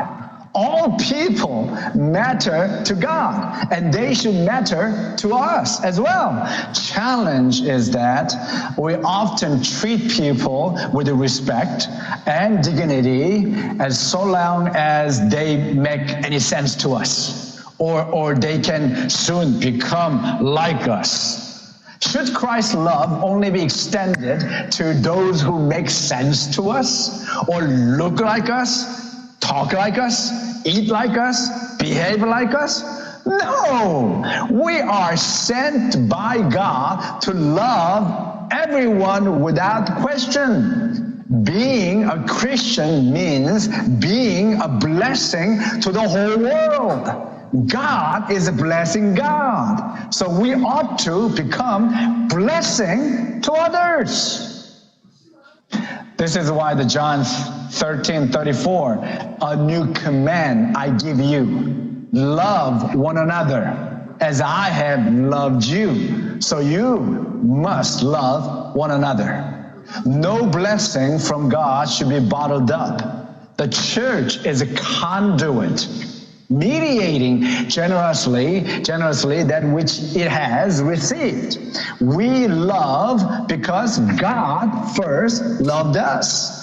Thus, our mission flows from the love of God to loving others with the love by which are loved. Amen? So, remember, this is quite an interesting statement from George Farrell. He said, God says to us, if you want to love and serve me, the God, do it through your neighbor. He needs your help. I don't. So you want to serve God? Serve your neighbor. That's what it is. But somehow, often, we don't have a concern for people in our communities. And I'm sorry to say that, but often we have this, internally focused, self-serving, churchianity. And I'm from the Buddhist background also. And when my wife and I, we became Adventists, we have witnessed so many of us act like Seventh-day Buddhist. Let me just give you an example here in Matthew 18, 1 and 5. Oftentimes when we talk about, qualification to go to kingdom of heaven, we say, well, you need to become like children. You need to become like little children, developing their characteristics like children so you can go to heaven. You'll be a humble child. You'll be very a sincere child. You'll be obedient child. So you will go to heaven. But Matthew 18 here here, that's not the complete picture. What Jesus is saying, you need to take the lowly position of this child. You see that? Lowly position. It's not about developing children-like character, but lowly position of the children. Jesus is talking about personal and social justice, restorative justice, lowly position of this child. What does that mean? Well, you know, the children were marginalized by the society. However, Jesus elevated their social status in the kingdom of heaven. Remember, children were not counted in the miracles, the providing 5,000 meals. Yeah, children were not counted. Women were not counted because they were not equal. In fact, man, had a supercilious, imperialistic mentality and social status. Nevertheless, Jesus honored women and the children. The lepers were disenfranchised, lonely, no respect, no hope. Again, Jesus healed them, touched them, restored them to their families and neighbors and communities. That is a restorative justice, personally and as a community. This is why the Proverb 31 said, "Speak up for those who cannot speak for themselves. For the rights of all who are destitute, speak up and judge fairly. Defend the rights of the poor and needy." And oftentimes, when we study this, some people like to focus on, we need to be a judge. We need to become like a judge who will define the right and wrong and, sentencing some sort of a punishment, on their consequences, that they are encountering. But that's not what the word judge meant here, that meant. In fact, this word judge is not about, any pretentious or self-righteousness. No, the word judge here is how could I help type of judge. How could we advocate type of judge. How could we treat others fairly type of judge. Are you getting that? It is about restorative, justice. How do we find the ways to figure it out, how to help people struggling? That's what this means. But somehow, we have developed this hierarchical order. I'm from the church, and then looking down the community and saying, "You unfortunate souls, we are here to save you." No. That should not be the attitude. We should be the servant of God. We are here to serve God and God's people. This is why the Matthew 25:40 said, the king will reply, "I tell you the truth. Whatever you did for one of the least of these brothers and sisters of mine, you did for me." People who are disenfranchised, disconnected, disassociated from God and their families, their communities. I hope you get this. But sometimes we still, stuck on our own institutional myopic goals and behaving like Pharisees. The Pharisees who came to Jesus asking when the kingdom of God would occur. They were asking Jesus, tell us the signs of times. What would happen at the end so we can prepare? And here Jesus is responding to Pharisees. No, kingdom of God is not coming through your careful observation. Kingdom of God is not here or there. Kingdom of God is within you. The word entos was used. It's a quite interesting word. The word entos means Jesus is saying, I am the king of the kingdom of God. So wherever I am, therefore, kingdom of God exists. And those of you belong to Jesus Christ. You also represent the kingdom of God. So focus is not when the kingdom of God would occur. The focus is Where is the kingdom of God today? Because of your faithful engagements in your community by proclaiming the good news of salvation and demonstrating love of God. So the focus is not when. Focus must be the purpose of your existence, why you exist as the followers of our Lord Jesus Christ. In fact, Dr. Howard Marshall, he said the New Testament theology is essentially missionary theology, missiology. Theology springs out of this movement, is shaped by it. In turn, theology shapes the continuing mission of the church. Exactly. So if a church is not missional church, if a church is not transformational church, if a church is not being the salt and the light of your own community, then you are. What's the point of your existence?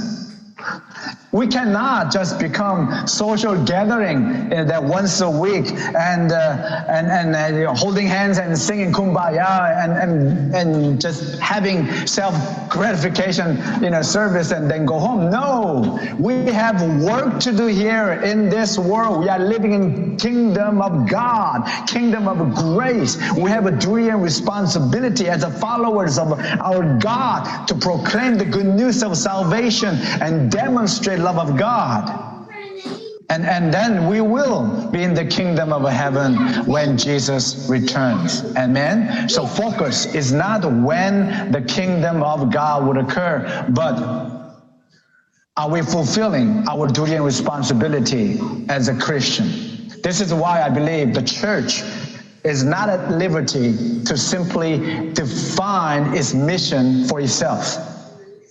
Once again, the Father sends his Son, Jesus. Now, the Father and Son with the Holy Spirit sending the disciples, every single one of us, out on this mission of salvation. God has created the church and commissioned the church for his purpose, God's own mission. This is why the Archbishop of Canterbury, Ron Williams, said, it is not the church of God that has a mission, it is God of mission that has a church. Amen? So we are here to fulfill God's missional work. And in order to understand and to refocus on God's missional work, I'm going to spend a few minutes here talking about three most essential the dimensions of a kingdom community. The God's missional work. First, the great calling. God has called us to worship God and glorify God through our lives and all that we do. Not just giving a lip service, but every aspect of our lives, we worship God and glorify God. Amen? And the second, Great Commission. God has commissioned us to make disciples of all nations, thus preaching the gospel, baptizing, teaching to obey all that Christ commanded us. Matthew 28. The Great Commandment. God has commanded us to love God and love neighbors as ourselves. Amen? Matthew 22. So, for a church to be a kingdom community, all three dimensions must be evident as a work of God's Spirit in individuals' lives, as well as the collective witness and work of the church. In this way, the church would be the sign, instrument, and foretaste of the kingdom of God and being an agent of God's redemptive purpose in this world. Therefore, we must reach all nations, all people with the gospel. This means that we are the gospel messengers to all people everywhere, crossing cultural, religious, linguistic, geographic boundaries. We must evangelizing, baptizing, discipling, and planting transformational churches among all nations, all people. So every local church should welcome and embrace all people. Just God's grace is equally extended to all people, regardless of race, ethnicity, economic status, educational level, or social standing. Each local Adventist church must be an expression of the body of Christ, which reflecting his people, all nations. May I step on your gargantuan toes for a second? Because of this conviction I just shared with you, we should do away with our church title like Jamaican Adventist Church, Korean Adventist Church, Hispanic Adventist Church. We need to do away with that sort of a title. What the sign is saying, if you are not Jamaican, if you are not Korean, if you are not Hispanic, you are not welcome here. That's what the sign says.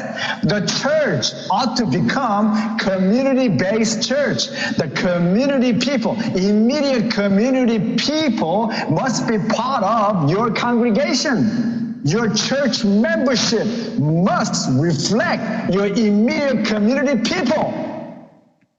If that is not the case, then you are not being the salt and the light of your community. I know some of you are probably saying, we are Korean church, we are Jamaican church. Well, it's okay to have a bilingual service. Hello? Be creative.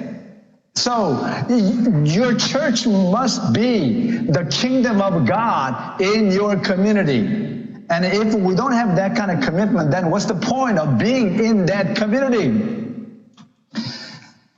Once again, Matthew 5:16. In the same way, let your light before others, that may see your good deeds and glorify your Father in heaven. This is why I believe that missional church is a church that becomes God's instrument of such personal transformation through evangelism and disciples. We love because God first loved us. And our mission flows from the love of God to loving others with the love by which we are loved. This is why we say the worship is a gathering of God's people and mission is a scattering of God's people. Did you hear that? Worship is a gathering of God's people and mission is scattering of God's people. Being with Jesus and being sent by Jesus are both integral to purpose of our existence. Thus, worship and sending, gathering, scattering, growing in grace, and going with grace. Edification, mission of God. Go hand in hand. We cannot, separate this, compartmentalize it. No, the one cannot exist without the other. Transformational, missional church movement is a church that effects change in individuals and communities so that they reflect more of the glory of God.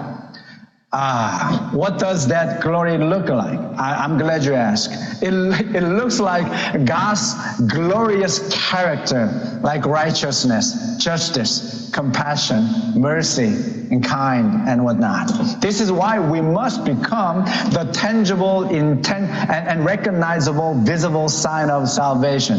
This is why our mission is a mission that proceeds from the glory of God and returns to the glory of God. That is the very essence of a transformation. In fact, Dr. Christopher Wright said, mission is not ours. Mission is God's. It is not so much the case that God has mission for his church in the world, but God has church for his mission in the world. Mission is not made for the church. The church was made for mission. Whose mission? God's mission. So we are here to fulfill God's missional work. Mission of a church begins with God. Amen.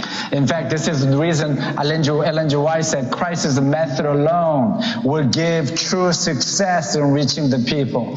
Savior mingled with men as one who desired their good. He showed his sympathy for them, ministered to their needs, and then won their confidence. After you have established the trust, relationship, life-on-life evangelism, after you earn the right to share the good news of salvation, then he said, follow me. Amen. Amen. Amen. So I hope you're getting this message, because if we are not about building relationship, then you're missing out on the whole Christianity. The Christianity, the crisis method was relationship building. Jesus invited people into relationship with himself.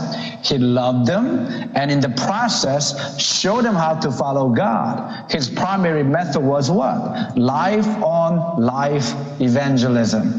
But somehow, we became very attractional church, if I may. Some of us perhaps have become systematical and mechanical religious practitioners. We come to church, weekly base, and we cannot even do that in a COVID-19 environment. But the church cannot be just confined and limited to a just worship program. Church cannot be just contained by its four walls.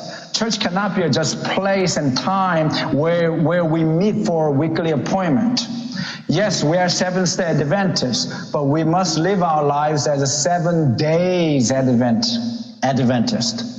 The sooner this happens, the more heaven will be populated with the people from every nation, every tribe, every people, every language. Amen? So in addition, the church is not about, just keeping the tradition and maintaining the status quo. The church must be missional movement. Every Adventist church, educational institution, healthcare network must be missional. When was the last time that you thought, how do I turn myself into a missionary? How do I deploy myself as a missionary in community transformation? Because we are called into the servanthood of Christianity, we ought to take the gospel to where people are, especially the marketplace. Jesus went to places where the people were. Likewise, we need churches where people are, at the mall, supermarket, laundromat, schools, place of work and restaurant, and so forth. For the most part, people are not coming to us. We have to go to them. Being a leading servant requires that. We must adopt new ways of thinking and working. We cannot stay inside the four walls of the church and shout at the community, come and see. Come and see what? Exactly. Well, let me just show you a couple of pictures here. Some of you probably seen this thing before, but this is a picture created by William Hogarth in early 1700.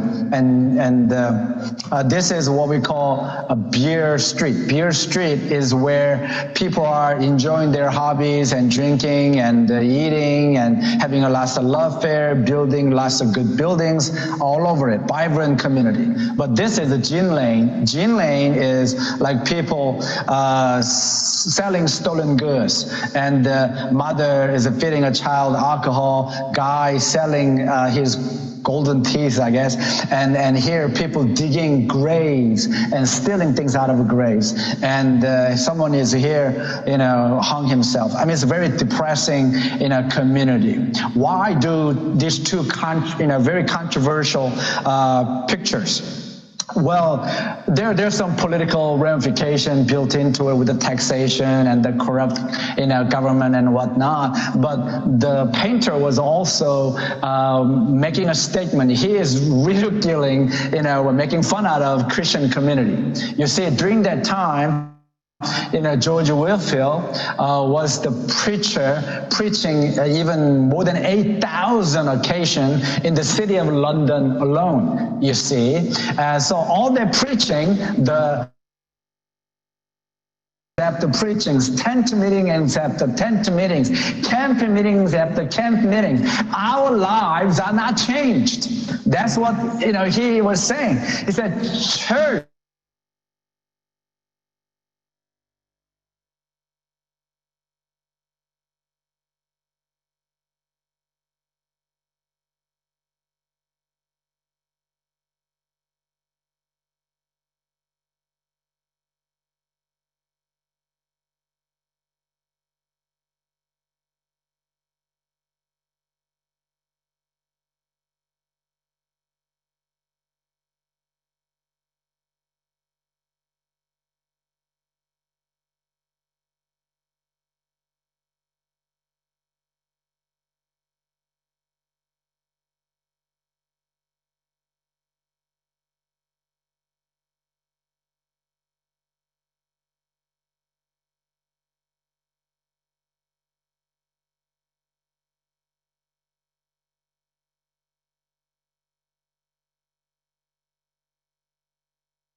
among God's people.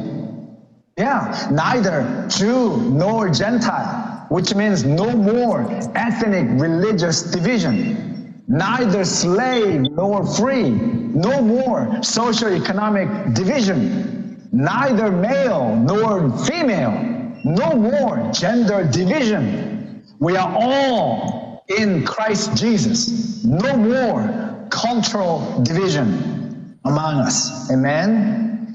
So I hope that you will remember this. We as a transformational church movement, the transformation of individuals and congregations, the gospel changes their lives. And transformational influence that believers and congregations have upon people and the communities around them. So the first that occurs internally, internal transformation. And the second that occurs largely outside of the church is external transformation. So it's both internal and external transformation. It involves the transformation of the heart, the inner life, and the will, so that individual with the renewed heart, renewal of mind, they will love and serve God and his people. And therefore, we need to reframe our mission based on God's mission. And then, we create this everlasting, collective impact in our community through Christ's method. The true transformed individuals is transformed by not only merely in her personal relationship with God, but also in her relationship with people around them. So the transformed individuals become part of their local community and fellowship as a mediator of God's transformative love in relation to other people and the broader society. Our mission is to reach all people and embrace all people. That is why we must focus on God's missional work by proclaiming the good news of salvation and demonstrating love of God and fulfilling God's majestic commitment for restorative justice in personally and as a society. So this is why we as a Sabbath keepers, we cannot have discrimination among us, by gender, and then the marginalized people by age and socioeconomic status. And we as a Sabbath keepers, we must be egalitarian. We must be egalitarian because that's what Jesus has represented. We are all equal in the eyes of God, and that's the message. We cannot, discount it. But here we have some challenges. Some of the Christians who say equality is more important than equity, and equality versus equitable, resources distribution.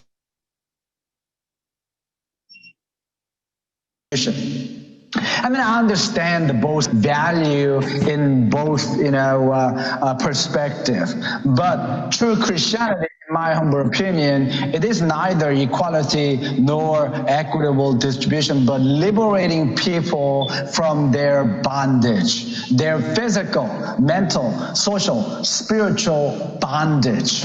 That's what the church is, liberating people from their illness, the challenges in their lives. This is why, my brothers and sisters, I want to belong to a church that empowers members to be change agents.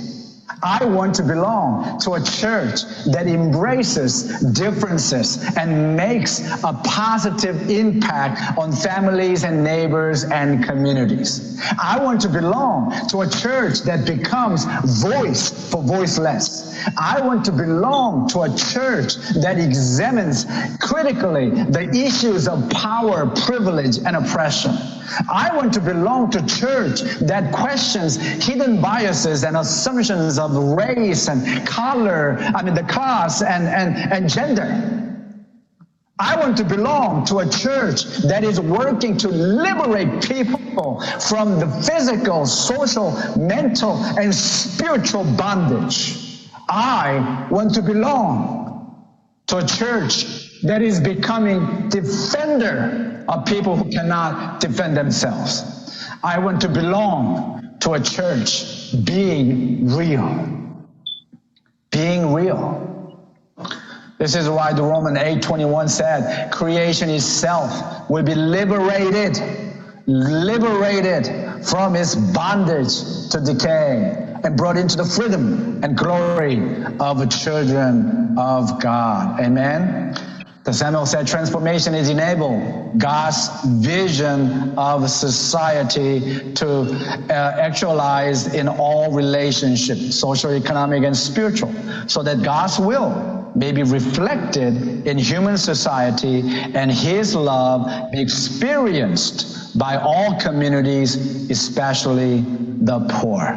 Amen. This is why we are chosen by God to be the salt and the light of the world, our own community, our society, our neighbor, our homes, so that we can say, it is finished. As the Savior exclaims, it is finished, with the cry of a triumph, we can say, no more shame, no more suffering, no more agony. It is finished. We are blessed by God, so we must be blessing to others so that we could end depression, end loneliness, end suffering, end insecurity and poverty, injustice and hopeless. The message of good news of salvation must be proclaimed through every individual followers, disciples of our Lord Jesus Christ. And his love must be demonstrated also through every followers of our Lord Jesus Christ, so that we will become the voice for voiceless. We will advocate for the oppressed. We will become the defender of the truth. We will become upholder of human dignity. Amen? Amen. So repeat after me. Well, let's read together here. We are created to serve God and his people. We are saved to serve God and his people. We are called to serve God and his people. We are commissioned to serve God and his people. We are commended to serve God and his people. So we need to be refocused on this, I hope that your prayer will be from now on, every day, every moment of our life. God, help us to be a missionary in our homes and neighborhoods and our communities. God, help us to be a faithful servants of the Lord at our work, at school, at grocery store, at the gas station. God, help us to be a difference makers, and no matter where we are, whenever we are. Because at the end of the day, it's all about love God, love neighbor, and love neighbor, love God. God is good all the time, all the time. God is good. We must change way of thinking, change the way of working. We are Adventists. We are Adventists. Thank you very much. Appreciate it very much being here.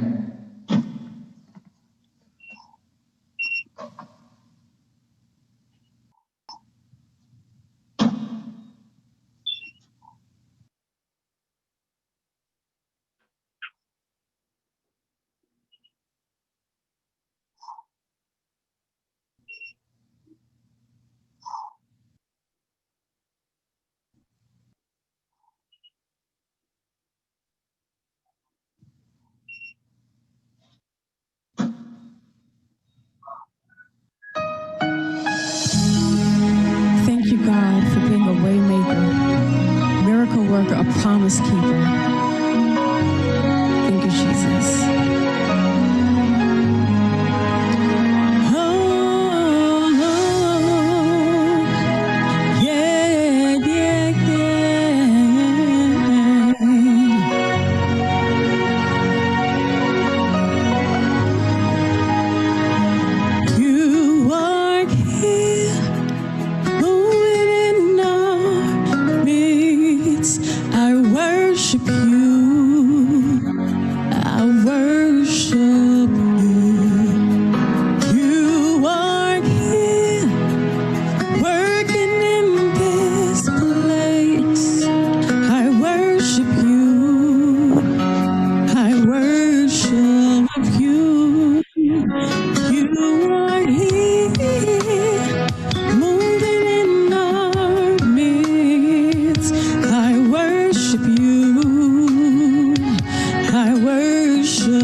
Waymaker, miracle worker, promise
light in the darkness, my God, that is who you are.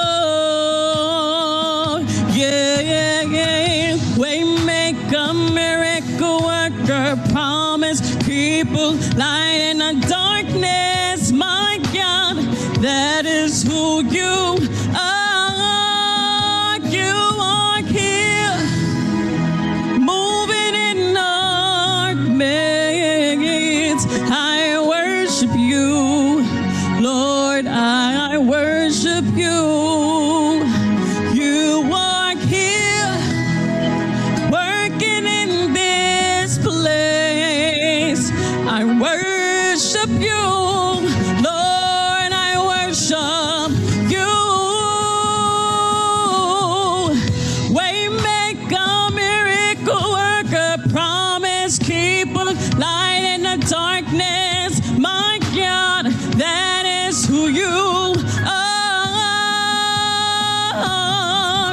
Waymaker, miracle worker, promise keeper, light in the darkness, my God, that is who you are.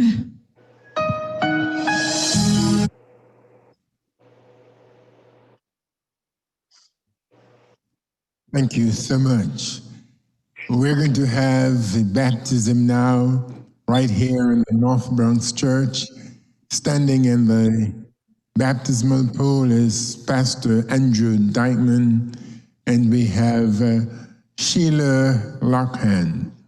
We're happy, Sheila, that you have given your heart to Jesus Christ.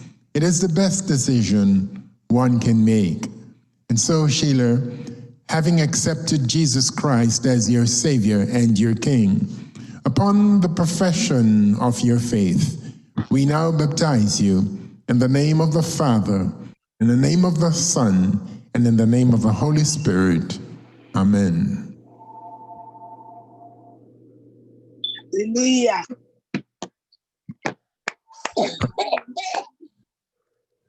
Continue baptism as we have churches in our conference will now join us for the next.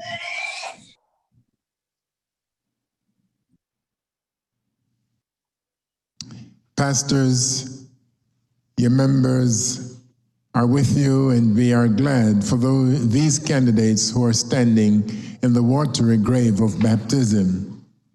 And even though we are in COVID times, people are still making their decision for their God. We say amen.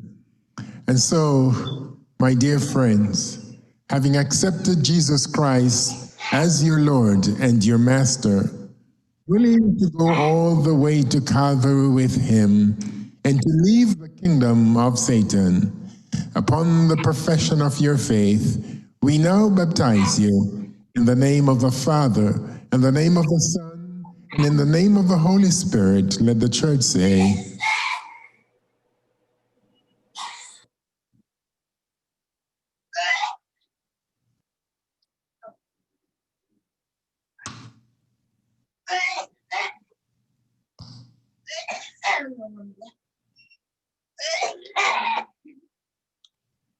amen.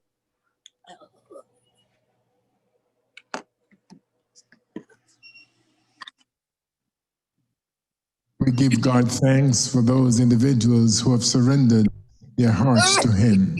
We want to assure you that these are difficult days, and the best decision you can make is a decision for Christ. And if you have not yet, please do so. If you have walked away from God, come back. Talk to your pastor. Let him, let her know you want to come back, or you want to give your heart to Jesus Christ. What a beautiful day it has been.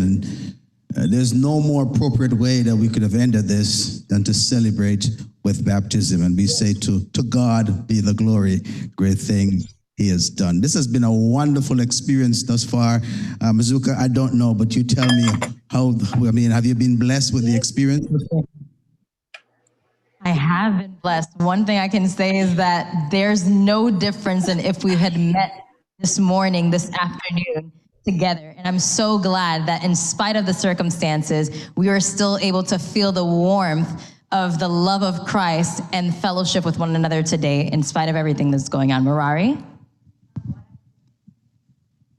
I can remember is let your light shine before others with your smile, with your good job. And I know we have to keep distance, social distance from others, but with God, we have to come so close so He can save us.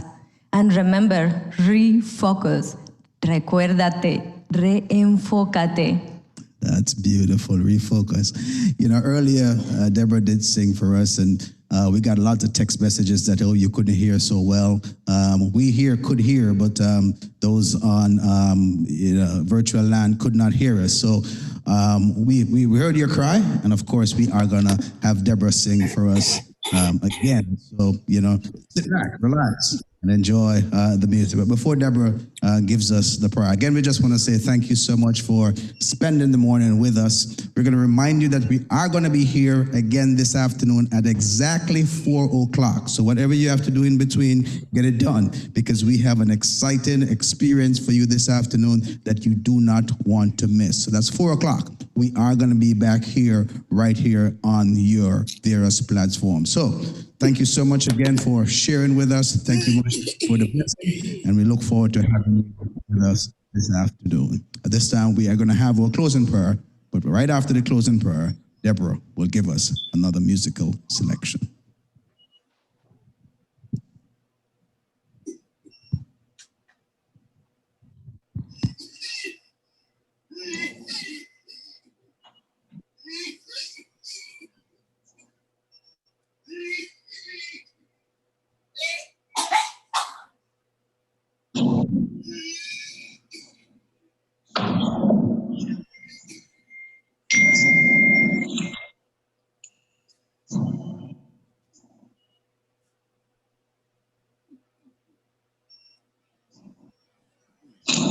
Let us pray while Pastor Campbell is... Heavenly Father, we're grateful that you have been our help in ages past. We're thankful that you are our hope for years to come. You are our shelter from the stormy blasts, and we know that you will take us home. Father, we want to thank you today for allowing us to be united in this, our virtual camp meeting. We want to thank you for the messages and for the messengers today. We're grateful for the reminder that you're calling us to truly expand your territory and to build up the kingdom of God. We celebrate with those who have gone down into the watery grave of baptism today. And we ask that you will baptize them with your divine Holy Spirit. We pray that you will order their step on this journey and that they will live for Jesus Christ. Father, today we ask that you will be with those whose hearts are bereaved. We long for the day when we'll be united on the sea of life, and when we are reunited, our loved ones will rest. Father, we pray that you will comfort the hearts of those who have lost loved ones with COVID-19, and even those who have lost loved ones in 9/11. We long for the day when death will be a thing of the past, and we can be worshiping you together where death cannot enter. Today we ask that you will bless the leaders of this Greater New York Conference, that you will bless our administrators and bless the Greater New York Conference church family. Help us, oh God, to keep on marching to Zion, marching with hope. We're thankful that you are our God. We're grateful that you are our friend. We praise you for being our way maker and the one who carries us when we feel like we cannot carry on. Father, may you cause your face to shine upon us May you remain gracious unto us, both now and forevermore. In Jesus' precious name, amen.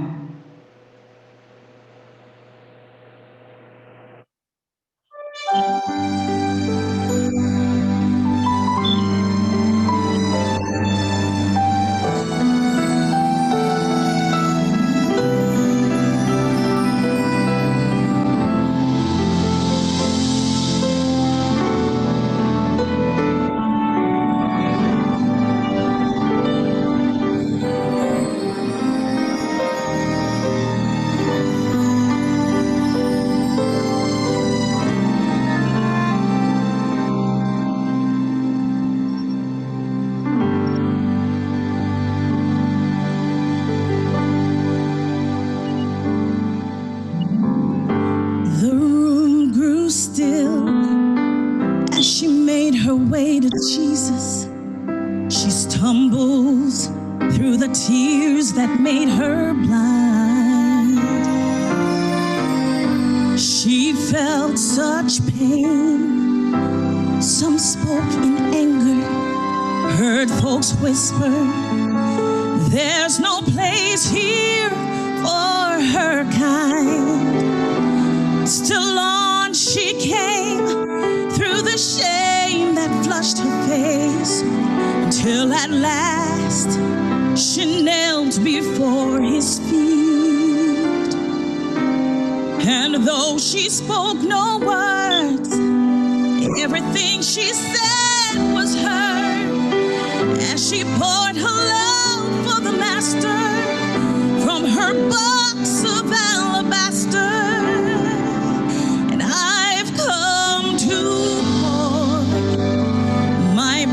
On him like oil from Mary's alabaster box. Don't be angry if I wash his feet with my tears and dry them with my hair. You weren't there the night he found me. You did not feel what I felt when he wrapped his love all around me. And you don't know the cost of the oil in my alabaster box. I can't forget the way life used to be. I was a prisoner to the sin that had me bound. And I spent my days, poured my life without measure into a little treasure box I thought I had found, until the day when Jesus came to me and healed my soul with the wonder of his touch. So now I'm giving back to him all the praise he's worthy of. I've been forgiven, and that's why I love him.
the oil in my alabaster